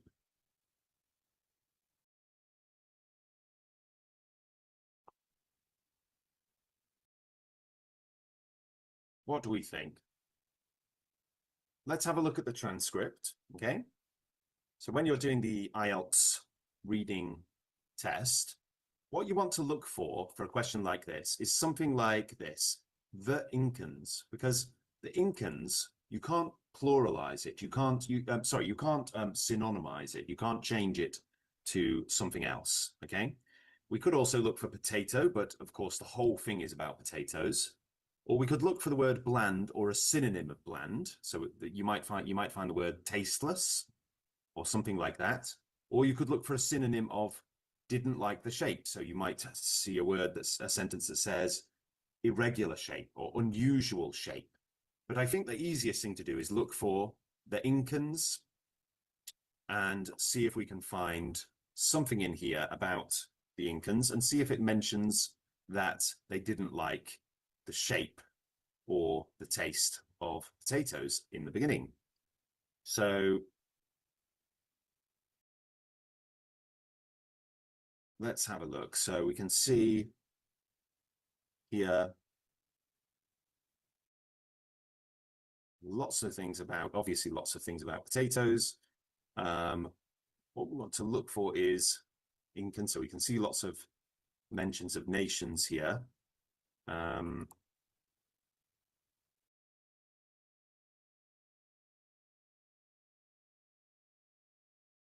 Here we go. The Incans used potatoes as a primary food source to fuel their working class as they built and farmed their terraced fields, mined the Rocky Mountains, and created the sophisticated civilization of the great Incan Empire. The potatoes contained high levels of proteins and carbohydrates, as well as essential fats, vitamins, and minerals, making them a perfect nutritional source for the Inca people. Now, this is the only paragraph where the Incans are mentioned. So, the Incans found the potato to be bland and didn't like the shape. Not given. It's not really given, is it? So yeah, it doesn't say anything about whether they liked the shape or not, or whether it was bland. It does later on say that Europeans found, yes, here we go. Europeans considered them tasteless and odd looking, but that's nothing to do with the Incans. Okay.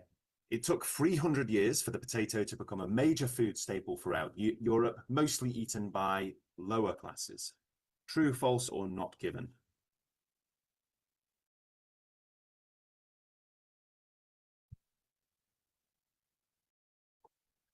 Now, a way we can look for this is we could look for the word 300. We could look for the number 300 years. Or we could look for a time period that spans 300 years and see if it's got our information.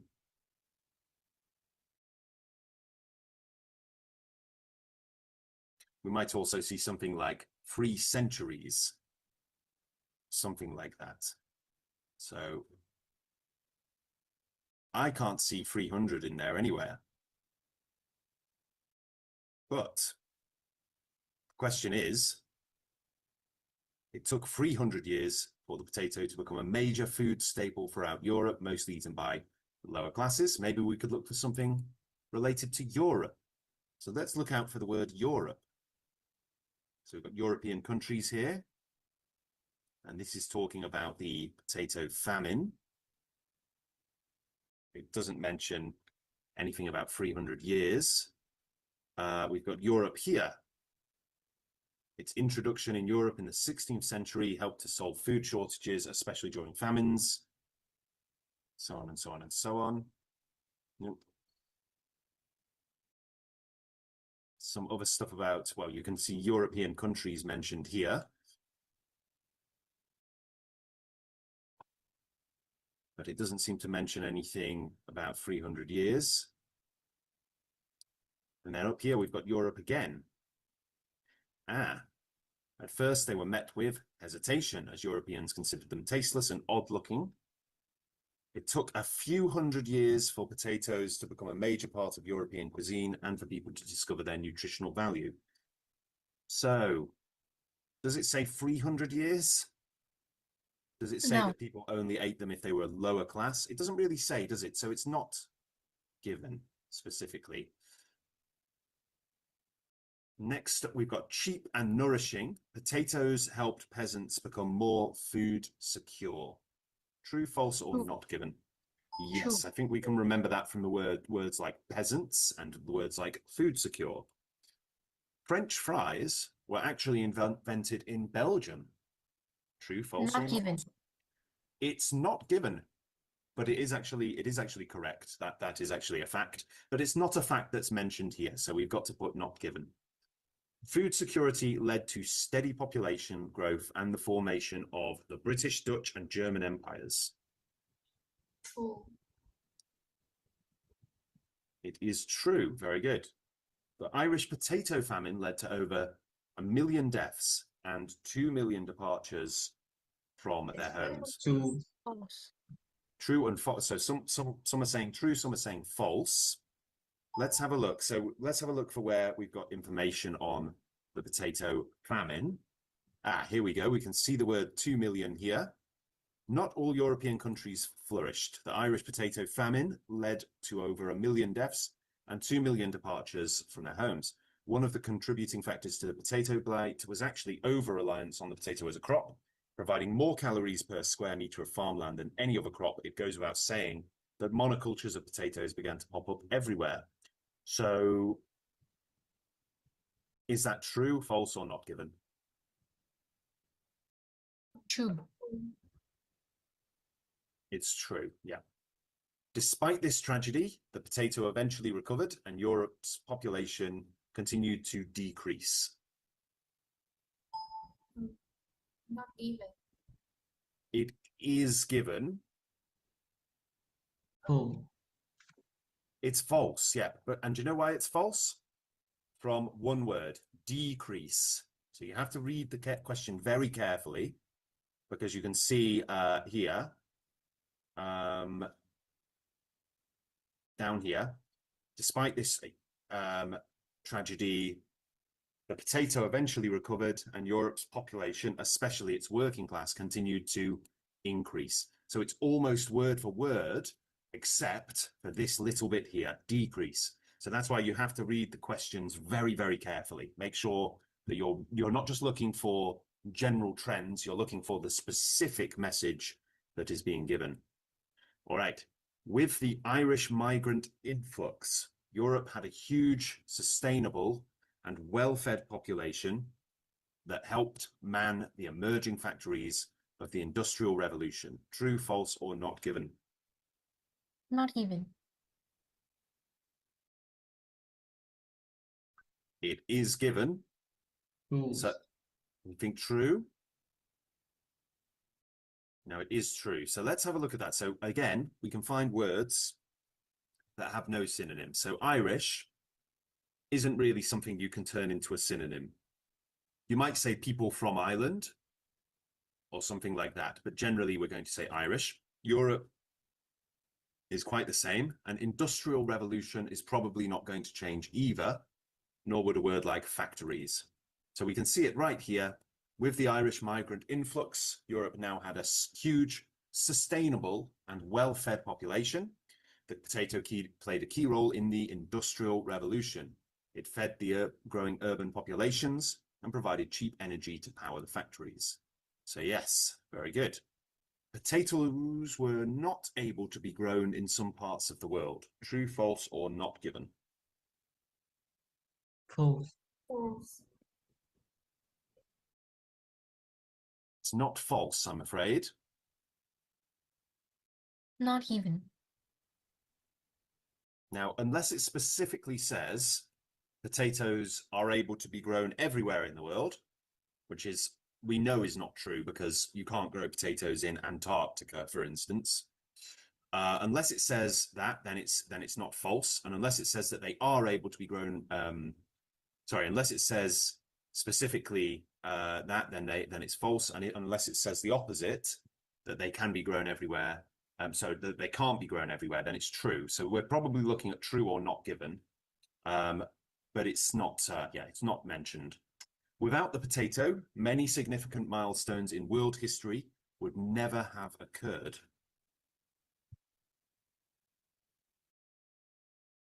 True. It is true, and we can see that a little bit further down here. If it weren't for the potato, it's almost impossible to imagine how many significant milestones in world history would never have occurred. Very good, guys. All right, great stuff. So, guys, we're going to do a little bit. We're just going to do this is a writing task we have next for writing task 1. But what I want us to do is actually just talk about it for now, okay? Rather than write about it. So you can see here that you can actually do this on the Stax English IELTS Master Course if you want to. What we're going to look at is basically what we can see in the map. So look at the map below, the diagram below, and write a short essay about potato production around the world. So we're going to just open that up. And let's open that up. Now, if you're struggling to see the image, let's make it slightly larger. Now you can actually open the image in a new tab if you like. And what that will do is it will give you a much larger picture there. So we can see now the darkest, let's try and zoom in here. The darkest sections are where tons and tons of potatoes are grown. And the lighter sections are where fewer potatoes are grown. So we can see, of course, right now in its own column is China. And look how many potatoes China grows. How many potatoes are grown in China in 2000, or were grown, I should say? How many potatoes were grown in China alone in 2016? Can anyone see the answer?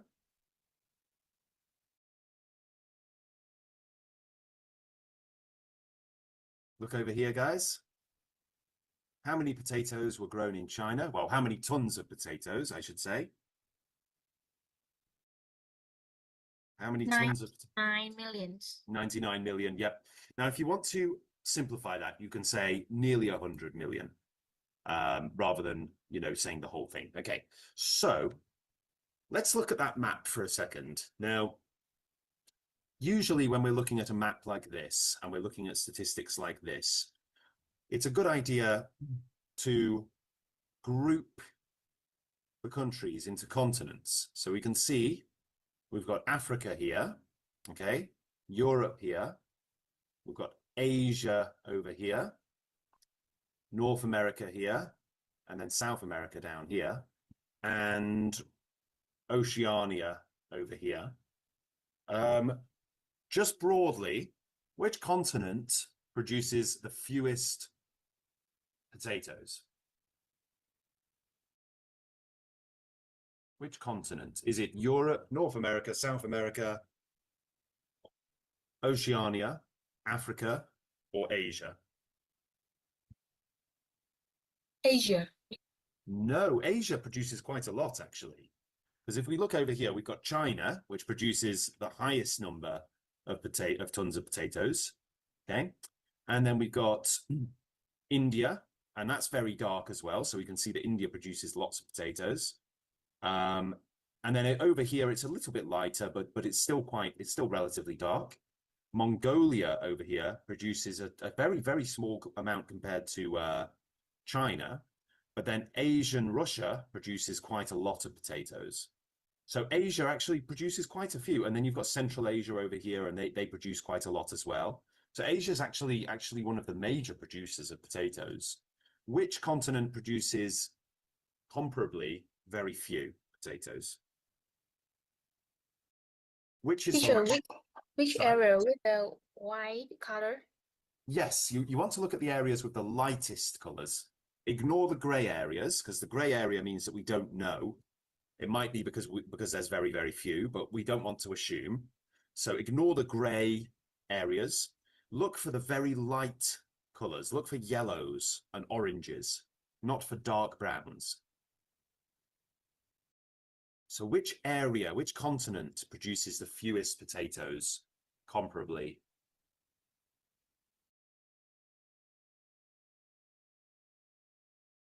Which is the lightest area on the map? Is it North America? Is this nice and light over here? No. No, it's not. North America produces a lot. What about South America, where potatoes come from? Do they It's produce... a little bit light. It's a little bit lighter, but they still produce quite a lot. And remember that the potato came from South America. Asia, over here, we've got East Asia produces a lot. Central Asia still produces quite a lot. Yeah. What about Europe? Europe's over here. No. Europe produces quite a few, quite a lot. Africa, down here. Africa. Africa produces the fewest, doesn't it? It produces the lowest number of potatoes, again. Now, what is the most significant thing, what is the most significant and most noticeable country on this map?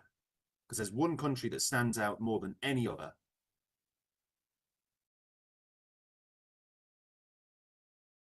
Which country stands out the most? China. China, yeah. China produces nearly double, probably nearly double the amount of any other country on the map. That's crazy. That means that China is producing huge amounts of potatoes, enormous amounts. Okay. Now, there's a good thing that you could talk about here. You could contrast two countries here. So what country is this just above China here? Do you know? Here. It's No. so China is in Asia. This country here, the sort of yellow one here, is Mongolia. Now, Mongolia is right next to China, has a very similar atmosphere and environment to China, and yet, what can we see about Mongolia? They don't produce many potatoes at all. And the same goes for Vietnam. Vietnam doesn't produce very many when it's compared to China. Neither does North Korea and South Korea compared to China. They still produce a significant amount, but not a huge amount. Japan produces a few, but again, not too many. So we can see that China produces an inordinate number of potatoes, a huge amount of potatoes. Absolutely. What else could we say about this map? What else could we say about this map and potato production? What's another interesting feature?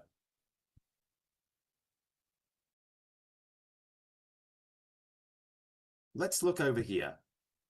Let's look at South America and North America. So who produces more, broadly speaking? South America or North America? South America. Do you think so? I think it looks like North America, because North America is darker. You've got the USA here, very dark. Canada, quite dark. And then you've got sort of Central America down here. It begins to get a bit lighter. So I think another interesting feature is that even though the potato was first discovered here in South America, there are other parts of the world that produce far more potatoes than South America. For example, North America produces more and Asia produces more. Okay? So these are some of the things you can talk about. Yeah. What about a country like Greenland, where it's very, very cold? How many potatoes does Greenland produce? We can't know. We don't really know, but probably not very many, because Greenland is very, very cold. It's probably not great for producing potatoes. You can also look at countries like Norway and Sweden, and they're also quite cold. They don't produce very many either. Yeah. So even though, potatoes can grow in cold countries, but it seems like the colder countries in the north don't produce as many. But then the worst, well, not the worst, but the fewest number of potatoes is produced in Central Africa, isn't it? We've got hardly any potatoes being produced in some of these Central African countries. All right. Okay, guys. So we're drawing to an end now. So before we finish for today, is there anything I can go over with you? Anything you're unsure of? Or any vocabulary I can complete with you? Or any concepts that you would like to ask me about? Anything at all?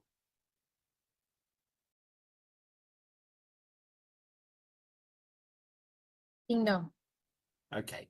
All right, guys. Well, in between, before the next lesson, what you can do is you can look at this diagram and write a short essay about potato production around the world. Now, this is just general writing practice, so we'll have about 200 words.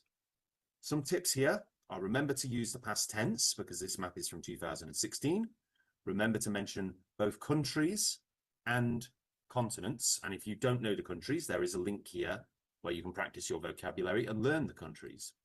And remember to use the correct unit of measurement, which is tons. That's T-O-N-N-E-S.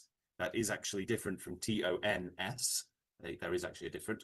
And you can look at some of the examples here if you want, so you can get a good example here of what I've written. Three simple sentences talking about the different countries, the different continents, and the different amounts that they're producing. You don't need to explain why Africa produces more than perhaps another country, but just keep it objective and explain what is being produced, not why. You don't need to try to guess why one country might produce more than another. And you can also give feedback to others who've filled this in as well, and let them know how you think they've done, and they will let you know how you've done. Okay, so I'll sort that out. Well done today, everyone, and we'll finish for that there, okay? All right. Bye-bye for now, guys.